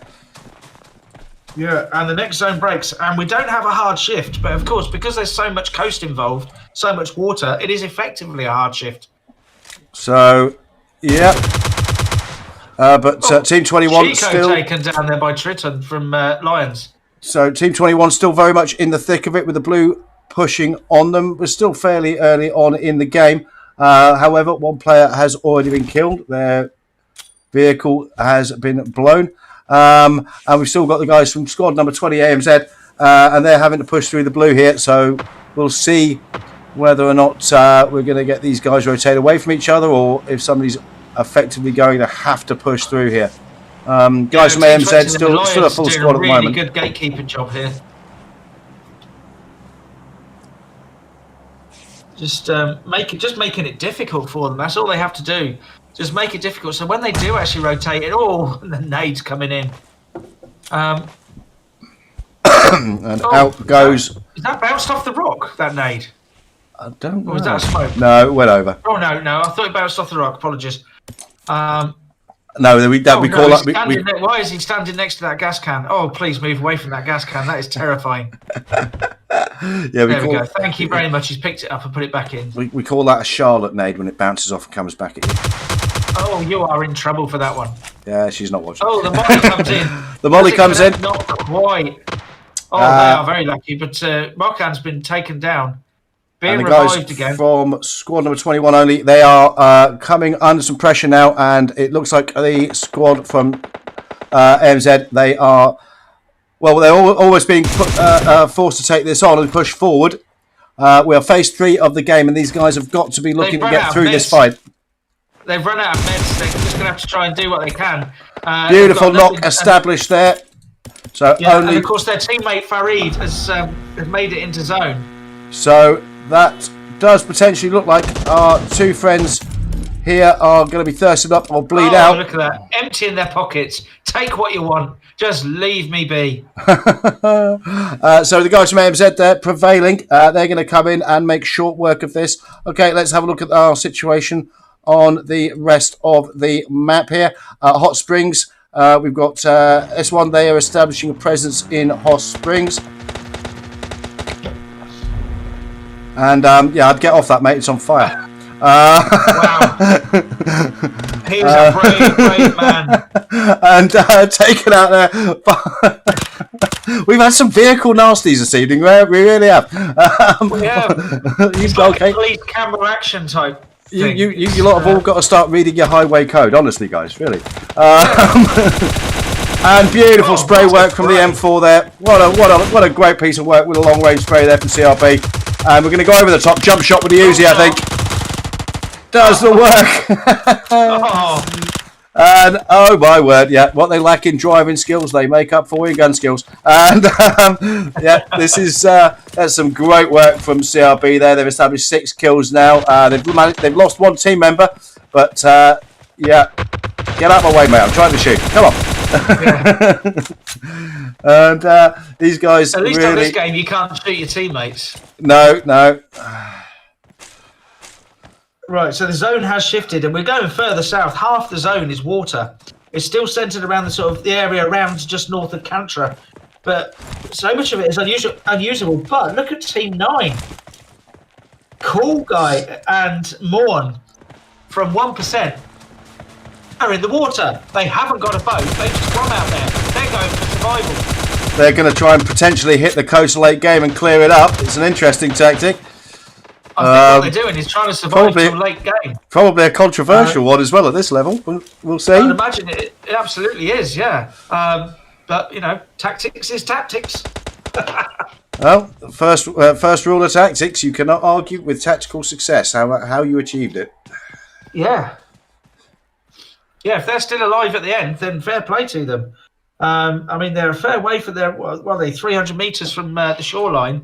So if they do get a hard shift, they're going to have to get themselves back in. But at the moment, it's working for them. They're avoiding all the conflict. So we've got a number of teams now around this area by the coast. Certainly all aware of each other's presence. CRB establishing some more knocks on squad number 24 there. They're doing some great gun work, these guys. And then, yeah, further north, we've got the AMZ guys as well getting involved with Games King.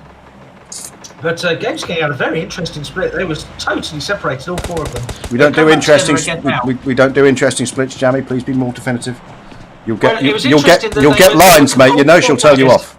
You know she'll tell you off. You'll get lines. I'm telling you, mate.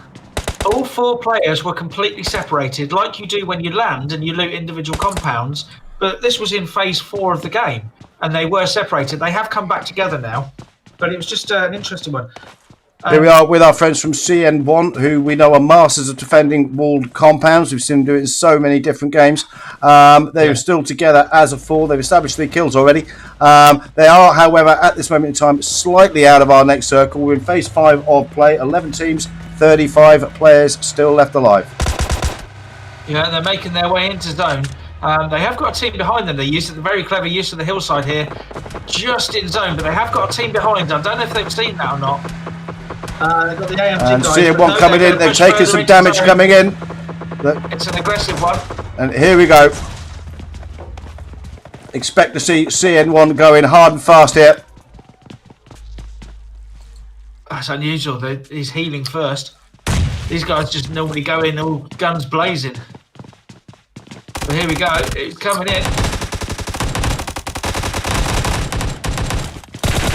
And there we go. The guys, Smasher's taken down.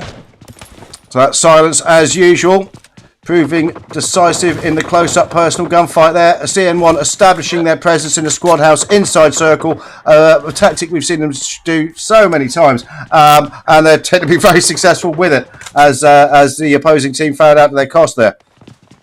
Yeah, and interesting to see, as we mentioned the team earlier, who were the 1% team, OP, they were swimming in. They've actually come into zone now, and they're centre zone. We've got our friends from 24 here looking to rotate in, but they come under a hail of gunfire. Vehicle blown, 2 players knocked, and that that has very much taken them out. He's still going. He's reviving his teammate, but that was absolutely brutal. Look how quick his health is going down. He's got 2 first aid kits. He's going to have to use them to go the 120 metres to zone. This is going to hurt. They might not make it. I don't think these guys are going to make it, because even if they do, they're just going to get farmed as they attempt to come in. We saw it in the first 2 games. We saw that in the first 2 games that these guys, the teamwork, he needed his teammate to drop all his meds as quickly as possible, and I don't know if he did or not. I don't think he did. And you got to say, I didn't think. Yeah, they were literally waiting for that move. I don't think it was gonna be possible to get out of that, but fair play on you for trying. So CN1 have established themselves, great position in the squad house here. CRB, who we also covered earlier with some great gun work, potentially looking at them from the coastal area, high ground on the rocks. We've seen the CN1 and CRB teams go up against each other before, and it's always good fun. Yeah, the next zone is broken. We're going down to Hot Springs and Cantra, and it means the 2 guys from 1%, having made that swim, are perfectly in zone, and they're on their own as well. There's no one around them. Our friends from AMZ now coming under some pressure from CRB. Here we are down to 26 players left alive. 9 teams, phase 6 of the game, and we really are going to get a lot of people having to push in now. As you can see, the zone is getting smaller and smaller.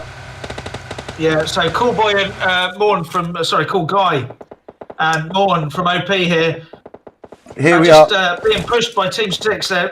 Here we are with Vic. Taking them out. Here we They've are. taken out CRB. The two. We're here with Vic. Sorry, between a couple of teams, between the 1%, the two players that were in the water, and the CM1 team, between them have just taken out CRB. So, taking the position there, coming in from the unexpected direction, proving decisive there. We're here with, so we've got GK as a full squad, holding up in a squad house. We also have squad number 10, squad number 20, squad number 25.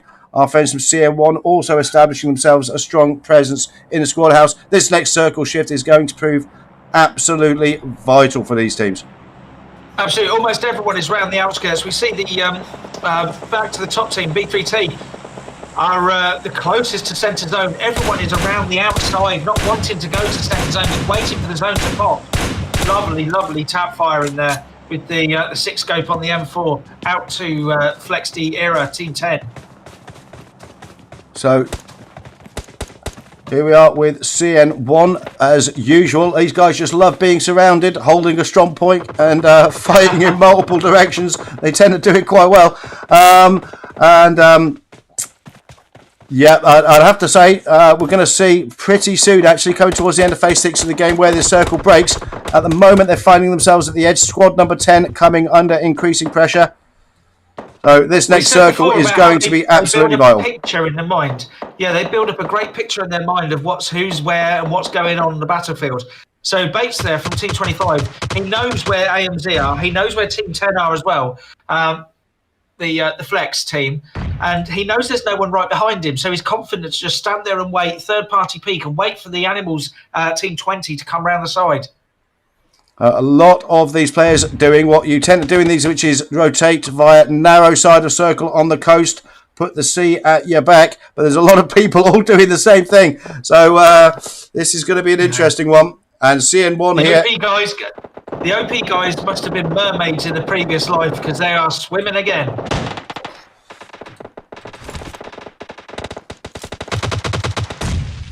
And Vic have just been taken out. Our winners of games 1 and 2 have been taken out. They were again reduced to a 2 earlier, but they've just been taken out now, so they will not be taking part. We will have a new winner for game number 3. Circle has broken for phase number 7 of the game.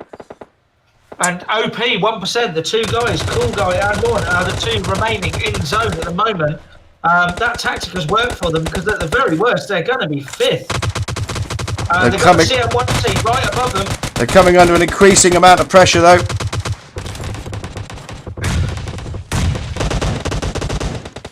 Bates is taken down. Silence is taken down by Morn from OP. These guys are up to... they've got 2 kills now. FX Nastiness is taken down by the zone. So we're down to 4 teams, 12 players now. GK looking strong as a full team, and they've got 2-2 going on with a flanking manoeuvre coming round on squad number 15.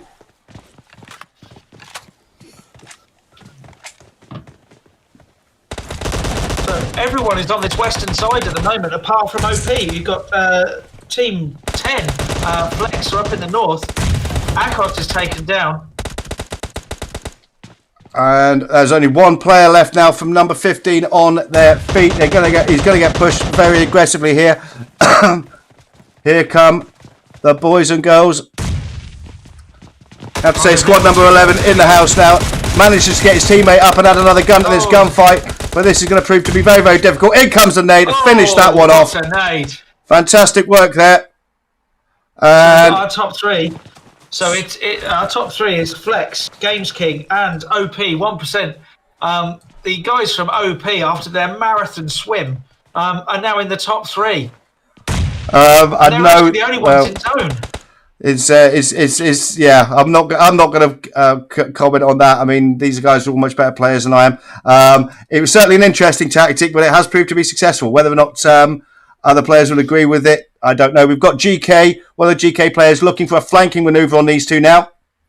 He's just having a look. Down there. He's having a little peek. Yeah, a few nades coming down. He knows there's someone down there. He just can't see him. Cool Guy is not just hiding behind the rock. He is the rock. So that is our general situation, boys and girls. Now 3 teams contesting, 7 players left alive. We're in phase 8 of the game, so one way or another, this is going to be ending within the next few minutes. Yeah, Chunju there for and China Pereira for FX there for Flex. Apologies. Up in the northern side, we've got Games Kings to the west, OP down to the south. I don't want to call this. I don't know where this is going. I mean, GK have got the numbers, but I don't know. Well, they have the numbers.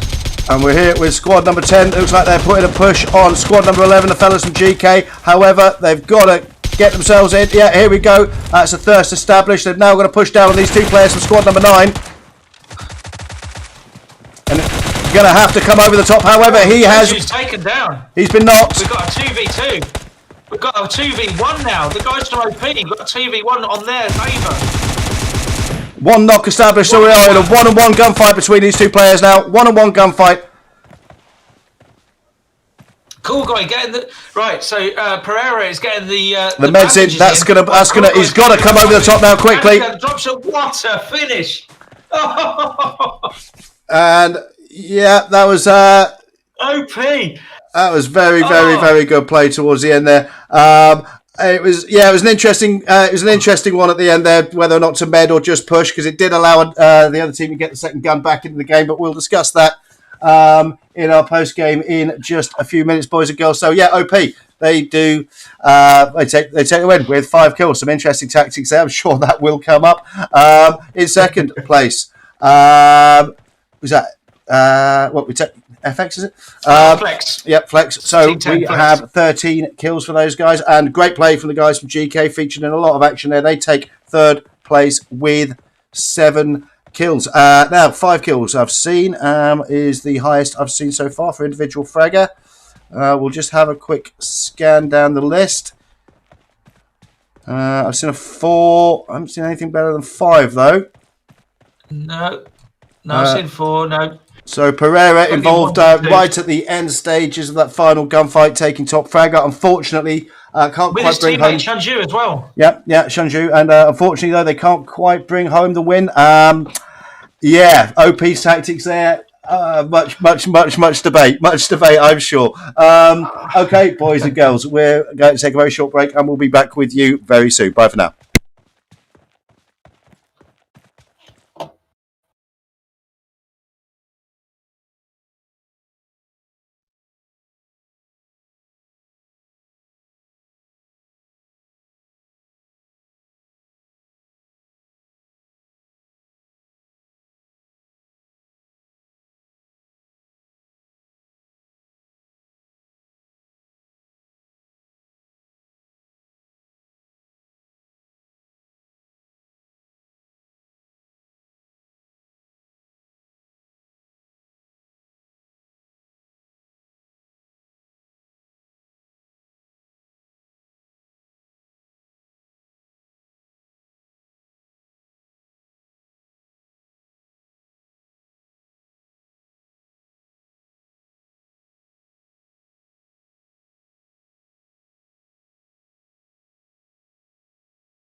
Okay, boys and girls, and we're back after a very, very exciting and potentially controversial game in game number 3 in Vikendi. 1% taking the win there with, an unusual tactics, but certainly one that's going to be debatable. I'm not going to tell players much better than me or analyse what I think was a right or wrong move. Ultimately, it brought home the win. They were reduced down to a 2. They did what they needed to do to establish what was going to be a good position at end of game, and they brought home the win.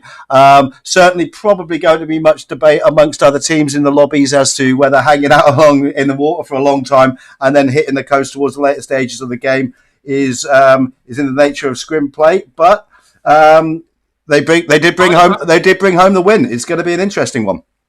I have to say, in normal circumstances, I might agree, but they'd already had 2 of their teammates taken out. Yeah, they were running as a 2. They had limited health.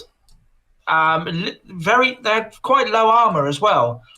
I actually applaud their decision to do it. You can't win unless you're in the top.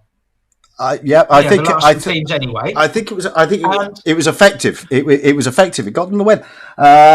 But you did quote in the commentary. You did quote, and I can't remember the exact quote. It was about successful tactics. You can't argue with success. Absolutely. You cannot argue with tactical success. And when it came to the end, they didn't get it with a heel off and no kills. They didn't get the pacifist badge. They still got kills at the end, so their gunplay was on point. But very different approach. They made sure they got to the end. It was very different. They didn't bulldoze their way through a dozen other teams, no. Very different approach from what we saw. For example, I mean, it's an interesting comparison if you look at the ending of Game 2 and Game 3, where you had 2 players from Vic having to cross open road, take on multiple flanks, take on a full squad of 4, and coming out ultimately successful. Very different tactics used by the duo from 1% there. But yes, I'm not taking anything away from these guys. They won. As I said, it's certainly not for me to criticise their gameplay. I certainly wouldn't do it. I do think it's going to cause much debate amongst the other teams. I certainly do. I can imagine if some of the scrims that I and we used to play in, maybe something in the UK scene, I can imagine there would be some interesting chat. I'll put it that way. Yeah. I don't disagree with their tactics, but I think it would cause some interesting chat. I think it will definitely do that. But no, I mean, you can't take anything away from these guys. They were reduced down to a 2. They didn't have the best loot. They didn't have a lot of meds. The armor wasn't looking great. They did what they did to come through to the final stages of the game. And ultimately, when it came down to the final gunfight, they won. I mean, frankly, guys, well played. I just know the nature of PUBG players, and I imagine there's quite a lot being discussed in some of these clans' private servers right now. Don't forget that until they watch this back, they won't know that OP rotated all that way in the water. Yeah, they will just know that OP were there. They don't know how they got there. Yeah. So until they watch it back, they just don't know. It's not like they popped out of the blue or they were camping. I mean, does being in the water count as camping? I don't think it can it? It counts as a very effective ability to tread water and or drown. Well, let's ask the audience. Abs, is that the same sausage version of camping? Is that because camping? We've got Abs in chat. Yeah, sausage. There you go. I got it in. It's an official sausage position, is it? Say that, boys and girls. Right. I'm certainly not going to argue with these guys. Look, at the end of the day, they pulled off a great win there. They really, really did. I'm just not gonna. I'm not gonna tell these guys I did anything. I just know that's the kind of thing. Having played in scrims at a much lower level myself, as so have you, Jamie. Lower level? How very? Yeah, you're very. Yeah, you're right. I just know that's the kind of thing that is probably going to be debated amongst some of the teams. At the end of the day, it won them the game. They were in a bad position as a 2, and they came out victorious. You really can't take anything away from them from that. I just know that some players will feel that I don't know. It probably wasn't a straight bat of cricket, put it that way. It's an interesting one, and these guys came away successful, and you can't argue with that, frankly. So well played indeed to the boys and girls from 1%. Interesting in the final stages of gunfight as well. I found the decision by Pereira, it was Pereira, I think, in the end, it came down to a 1-on-1, but the opposing team had a player knocked. Now, he decided to go for the med himself rather than pushing through on the player. That did allow the other players to also med, so ultimately he was facing a 1-on-2. I feel he probably lost an opportunity there and probably should have just come over the top for the jump shot and as a 1-on-1. But again, very difficult decision under very tough circumstances. Totally agree. And yeah, the decision was, do you med ready for a fight, or do you go straight in knowing you might have a very slight advantage? Yeah, it's a 50-50 call. If he had held back and he held back for only a few seconds, don't forget, and he put in a band. I think it was only one or two bandages. Yeah, that could have those one or two bandages. If might have made that split second difference. If it had worked, we'd have turned around about what ballsy play and great controlling of the situation. At the end of the day, it just does come down to that sometimes. I think my instinct would have probably been to jump over the top and just go for trying to get the kill, but that's because I'm an idiot. You'd have stripped down to your pants, you'd have thrown your guns off, and you'd have been down there with your fists. I think I probably would have done that. That's probably why I played low-level scrims. But no, it's always a difficult call.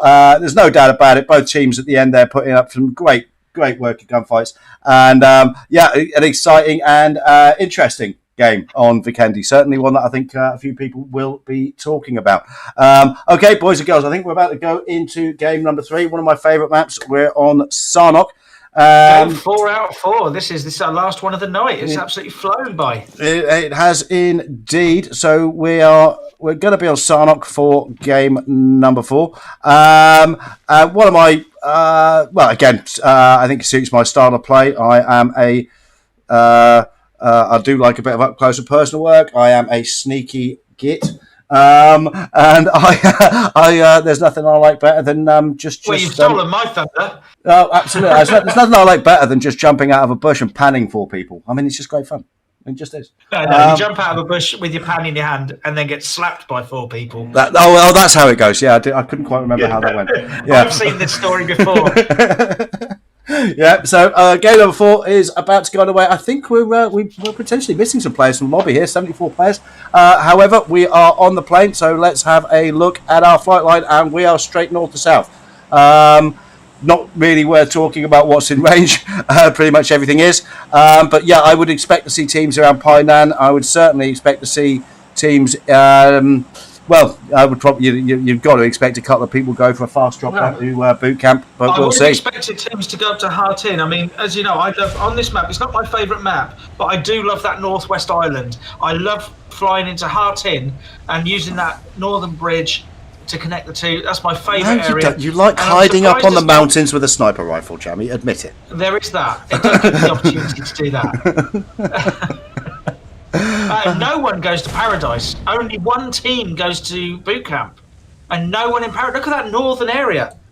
I mean, it'll be interesting to see where the first zone breaks. If we hold it on map view for a minute and just see where that first zone comes in. I think we've got a lot of action in. We have got a lot of people around the Painan area, mate. A lot of people in Painan. We've got Hydra here, who are pleased to just be standing around. Painan, Tambang, Sami, Camp Charlie. Hydra now. Got at least 2 or 3. We're here with Pika from Vic, our winners of game number 1 and 2, so they're getting some early action in straight away. They've got one player who has been taken out and thirsted. Probably just a graphic glitch, but it did look like Hydra was having a problem there with maybe a game glitch. But taken out very, very quickly. Interesting. Conversely, what you might find is actually having the player knocked is worse than having the player killed. Because having the player knocked, psychologically, you want to try and get to him. You're concentrating on that player. Now these 3 can just concentrate on the player in their normal game.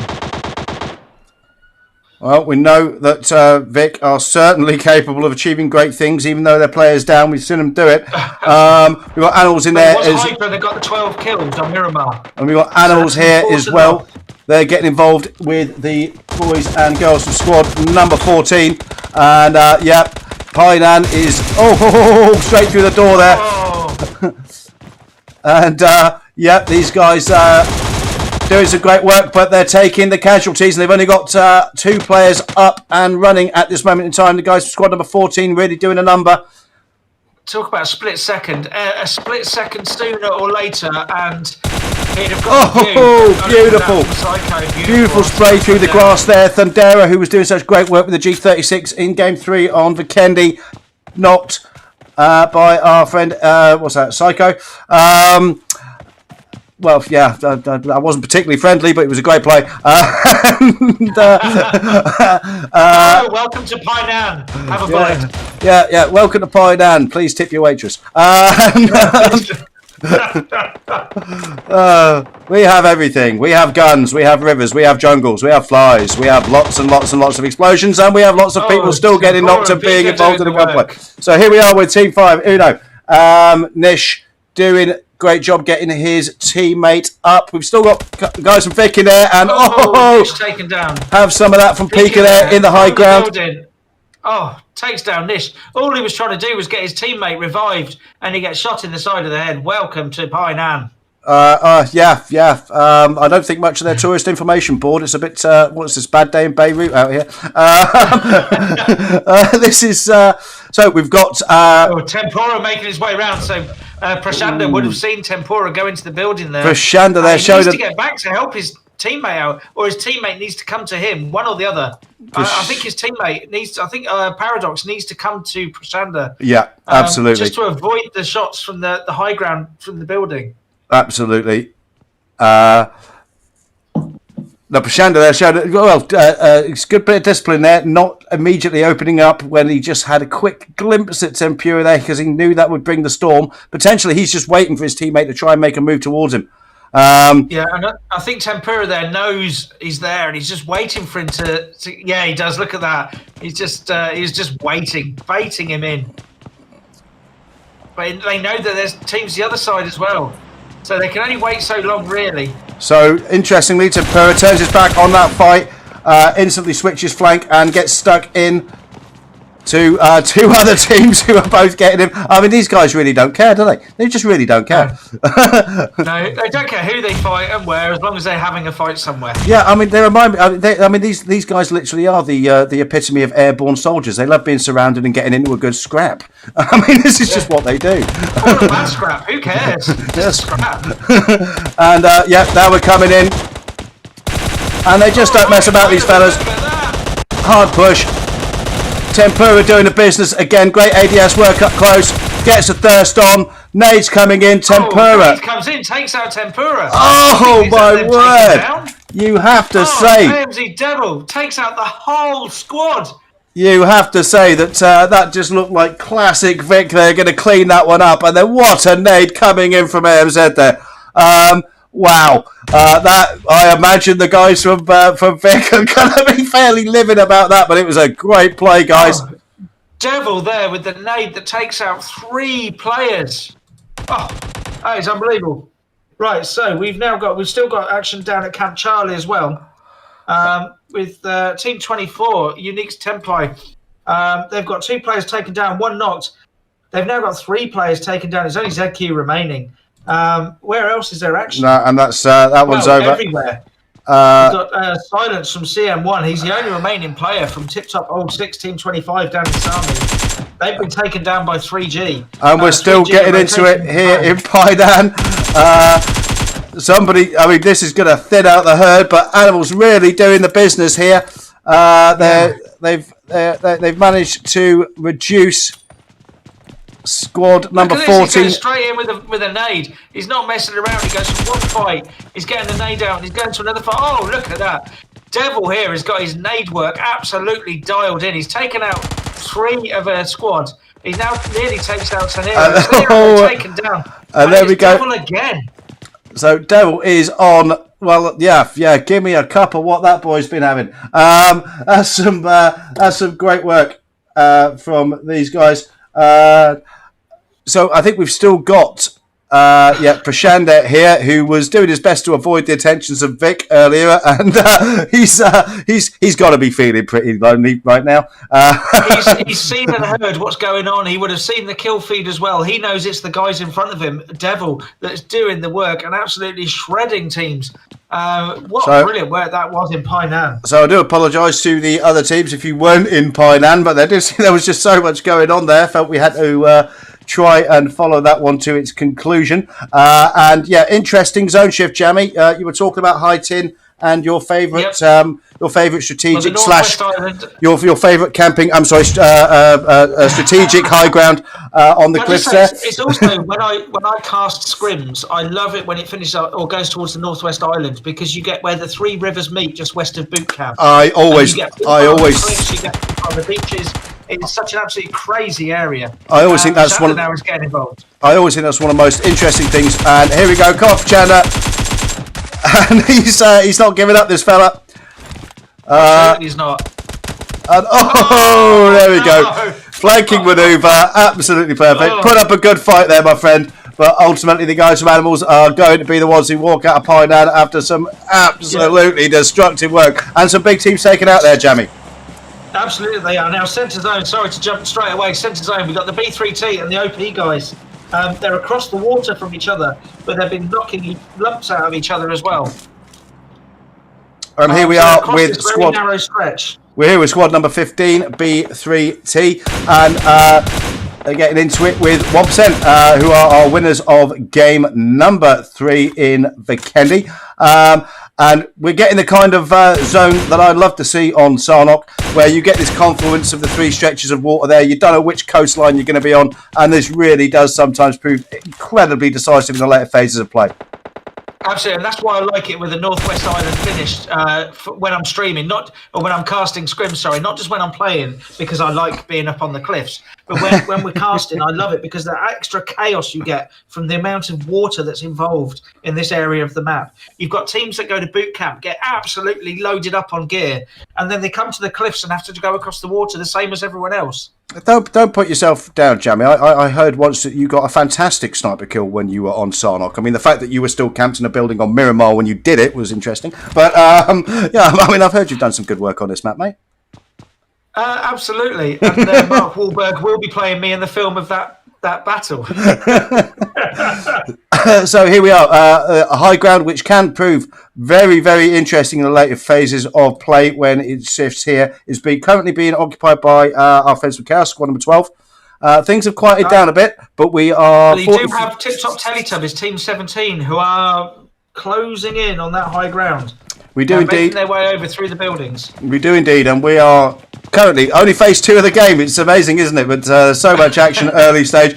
But we are phase 2 of the game. 45 players left alive. 40 teams still contesting. And yeah, I think we're going to have a very interesting one for our final 4, boys and girls. Our next circle is going to break. And there we go. There's no decisive coast yet to pick from. I do love it when it goes like this. This is going to prove to be very difficult. In-game leads have got to try and call this now. And I think we're in for an exciting finish. Team 18 up in the north. They're on the eastern side of the northern bridge. They've got the guys from Belrev behind them. They're in an ideal position in that compound by the northern bridge because they've got the flexibility to be able to move. And this is where the in-game lead, exactly as you say, has got to be strong. They've got to make a decision here. It's a difficult decision. I mean, the guys from from Brave are centre zone, but centre zone could shift anywhere in the next one. It could go over to boot camp. It could stay on the Northwest Islands. We might even have a water finish. So we've got a couple of guys from 1%. Interestingly, they've got do you know what? I'm gonna have to go to our expert in the studio here. I don't know what you call that when you split players either side of a river. Well, that's currently a 1-1 split. How many have they got? You don't. They've got, in fact, right under the camera, you've got the GK guys from Team 11 as well. So they are. I mean, that is definitely a 1-1-1 split. I don't think you can say Zoo and Cool Guy are close enough to call that a 2. They've got a bit of distance between them. They've got the GK guys really close to Cool Guy. These guys certainly aware of each other's presence. We're just going to check our situation on the map now. I mean, centre zone, you've got Brave, you've got B3T, you've got some of the teams from TipTop Teletubbies around that western coast. We're so close to each other there. Absolutely, again, knocking lumps out of each other. We are here with squad number 15, B3T. Getting into it with the Teletubbies.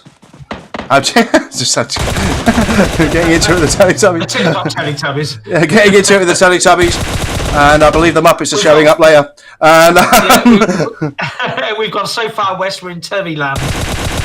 Straight through the door there. Now TipTop certainly coming under some pressure here. However, Basic is the only member of this team up on his feet at this moment in time.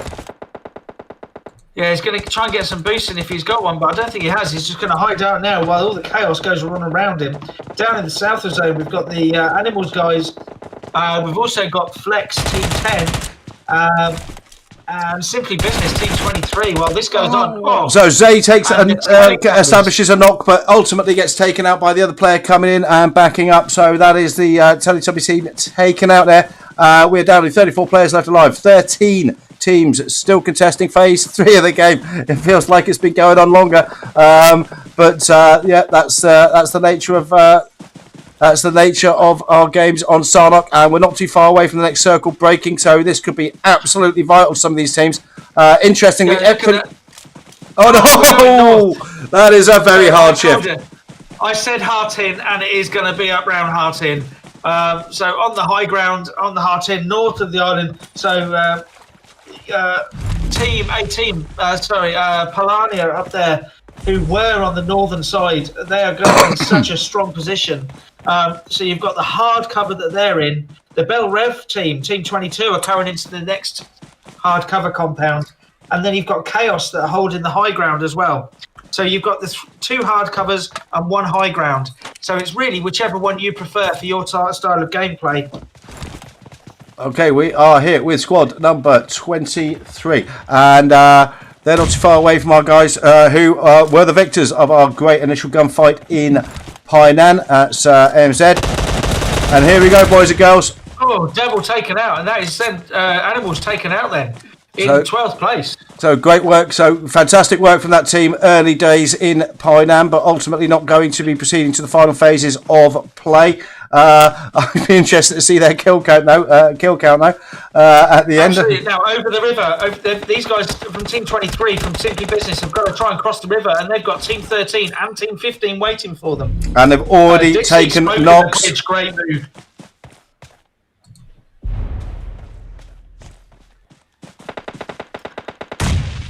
And that was a beautiful nade there, and takes down 2 members of Brave there. So basically, Basic, what a nade that was! Basic on his own there and throws an absolute peach of a nade. Does the business there, establishes 3 kills for his team so far, but will be contesting the rest of the game as a solo. Sorry to jump in. We've got Chaos and 3G up on the high ground. So that's Team 12 and Team 7. Just on the left of your screen there, that's it. So I think that's Chaos have gone down to 3G. Indeed, it is. Chaos were holding the high ground. So 3G came in behind them and took them down. But GK are coming in behind them. They're coming in behind 3G.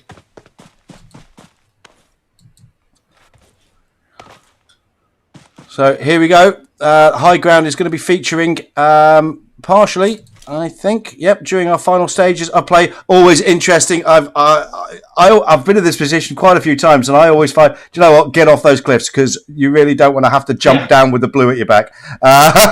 You really want the ground under your feet, I think. I've seen that so many times where players have to jump with the blue pushing at their backs.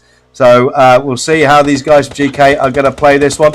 Our friend there rotating in fast, taking plenty of damage for it. Yeah, Zoo from OP is taken down by Playzone. We're going to see that. We've got a few teams out of Playzone. Now, we are going to be finishing on and around the high ground here. We've moved south of zone. We've got the OP team have been taken out south. So we're down to 7 teams. Simply Business are making their way in, but they're struggling with the zone as well. That is our general situation, boys and girls. And our Nostradamus-like seer, Jamster the hamster there, calling it. Apparently, as much as we had a great amount of fun around Painan there, Hartin was probably the place you wanted to go. But we've had some fantastic gunplay from these guys. We've got squad number 18 down on the low ground now, getting into it with 3G. Yeah, Basek has been knocked. Piotrek is taking shots. He can just get behind the rock. He's going to med up first. He just gets himself in cover and should be able to get his teammate up. And you've got to say that it's an interesting position 7 occupy here, because if this goes well for them, it's great. They've got high ground. They've got 4 squad still in place. They're able to dominate the killing ground in front of them.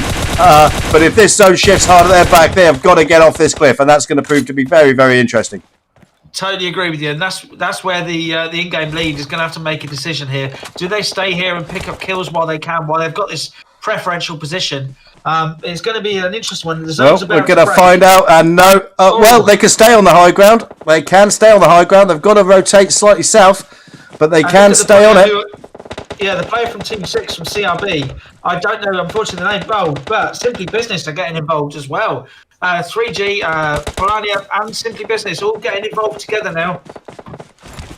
So we're down to 6 teams now. 6 players. A solo player from CRB, Team 6, has just been taken out by Magnum from 3G. So... I mean, the mini-map's probably easier because you can see where everyone's shooting. It's absolute carnage and chaos going on here. We're down to 5 teams. Everyone's shooting each other. We've got the Polania and Belrev up in the northern zone. So Team 18, Polania, they've only got 1 player remaining because Folman is the only player left. He's waiting for the other, for Team 22 to come through. You can see them in the background there because Zombie is coming through. We're here with Magnum now. Now, he's occupied a position, not centre zone, but not far out of it. Now, he's got high ground. He has got options to his right to come down without breaking his back. And he's got spectacular overview over the guys from squad number 23. This is going to be very, very interesting. Just how is this circle going to drop? Is it other players going to have to fight up, or is he going to have to come down? This is going to be so interesting as we get into the final stages of play. Yeah, so Pullman there for Polania doing the last, I think his last act was to kill the last player from Team 22. Indeed it is. We've got our top 3 now. And we're staying on the high ground. Oh, wow, has this broken for 3G?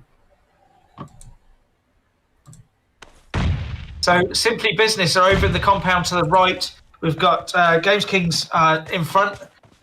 And these guys here, 3G, they made an early claim. They had to fight to get this. Look at their kill count. They've got 13 kills between them. They had to earn this position. It wasn't given to them. It wasn't a lucky rotation. This is going to be very, very interesting. I mean, I just can't see how these guys are going to be rooted out by players who've got so much elevation difference, especially where they've done it very deliberately. They've split their team on this high ground to make sure that one is occupying centre zone with an incredibly defensible position here. And this is just, I really can't see a way out of this for the other 2 teams. The only thing that could happen is they get cocky, and maybe when he's zoomed in, he goes off the edge. That's the only thing at the moment that could happen, because these guys, it's going to have to be a heel off. They're going to have to share meds and see what they can do, because apart from a heel off, they can't get up there.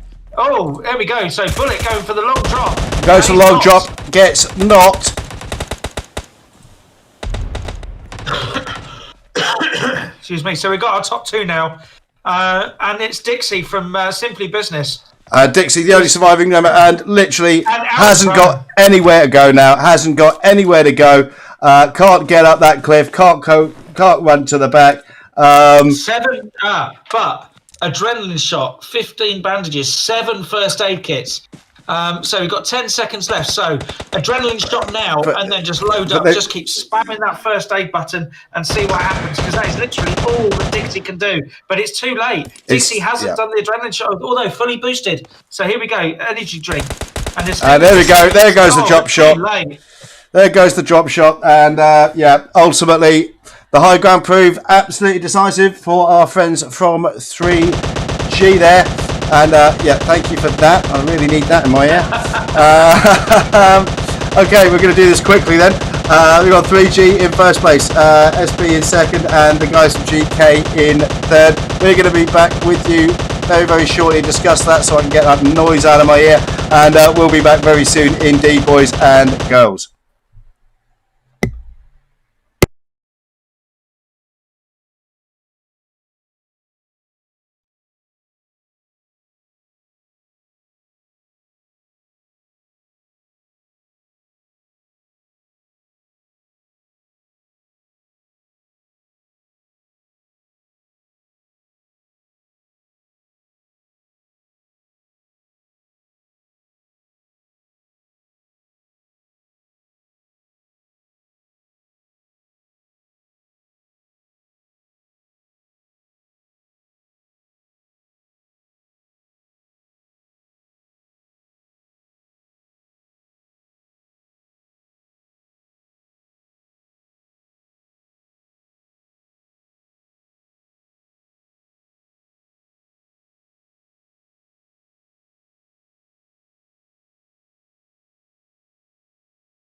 Okay, boys and girls, and welcome back. So that concludes our evening of Scrims for tonight for TipTop EU Open Scrims Lobby A. And yeah, Jamie, let's run through the evening. We had some fantastic gameplay from these boys and girls. First half of the evening completely dominated by our friends from Vic. Absolutely, it was, and we saw the teamwork and individual gunplay playing out, and then towards the end we saw somehow the strategy and the rotation and the placement being absolutely key. But yeah, it was really good, and we saw different examples of teamwork. We saw one at the very start of the very first game. The knocked player dropping his AKM so the reviving player had something to defend and attack with. And then we saw on Miramar, the two remaining players sharing first aids so that then the individual gunplay could happen. And then from then, it's just been sort of general really good play. And in Sandhock, we saw Nostra Jammy calling it the Northwest Island, calling the cliffs south of Hartin. I don't know how I do it. It's a gift. and he's so mellow with it, ladies and gentlemen. he really is. He's not at all pretentious about these things. Absolutely not. And he even allows mere mortals like myself to discuss important matters of the day like PUBG with him. It's just incredible, really. Okay, so yeah, as you say, some incredible performance from the guys from Vic in games 1 and 2. Great individual gunplay. Game number 3, very, very interesting on Vikendi. Guys from 1% doing a great job making the decision they did when they were 2 players down to bring home the win. Also, some very interesting driving skills displayed on this evening. Driving off mountains in Miramar and continuing to ride snow cycles that are on fire was a very interesting one. And then the cliff top finish on Sarnock there. That really could have gone either way, and ultimately it worked out very well for our eventual winners who had the God spot, and even in the end were able to get a player down and to finish it up for the win there. Yeah, what they could have done, they could have just waited. They knew they had the zone. They knew that the other player didn't have the zone. But instead of just waiting for that player to just die and for them to get the win, they said, you know what, we want another kill. So he jumped off the cliff in search of getting that kill. Yeah, it was a fantastic evening of scrims. Expect nothing less from this. Can I just also call out Devil from I think it was Animals, wasn't it? AMZ. Yeah. Devil from Animals Lions. Well, that was just I think epic nade in Painan. Yeah, taking out the Vic team actually. That did that. Vic were going for a very aggressive push, and there seemed to be only one way that was going to end. And then all of a sudden they were blown up.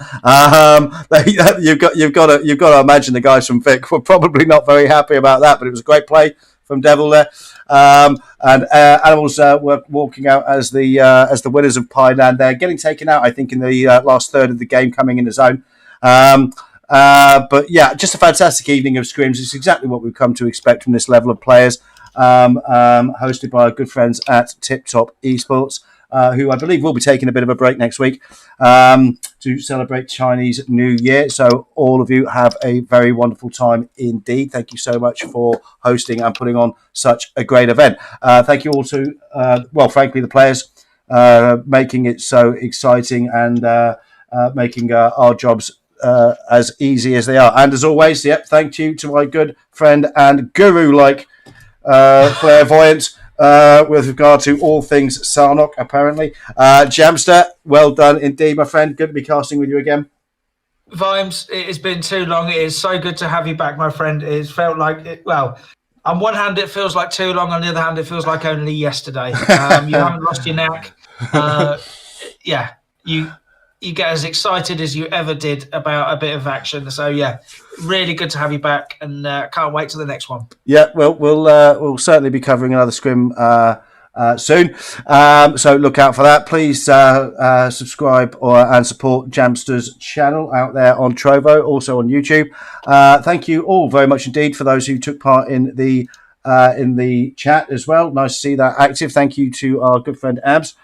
for moderating that for me. Always going to be a difficult one. If you ask Abs to moderate anything, more likely to start a fight than solve one, but you never know.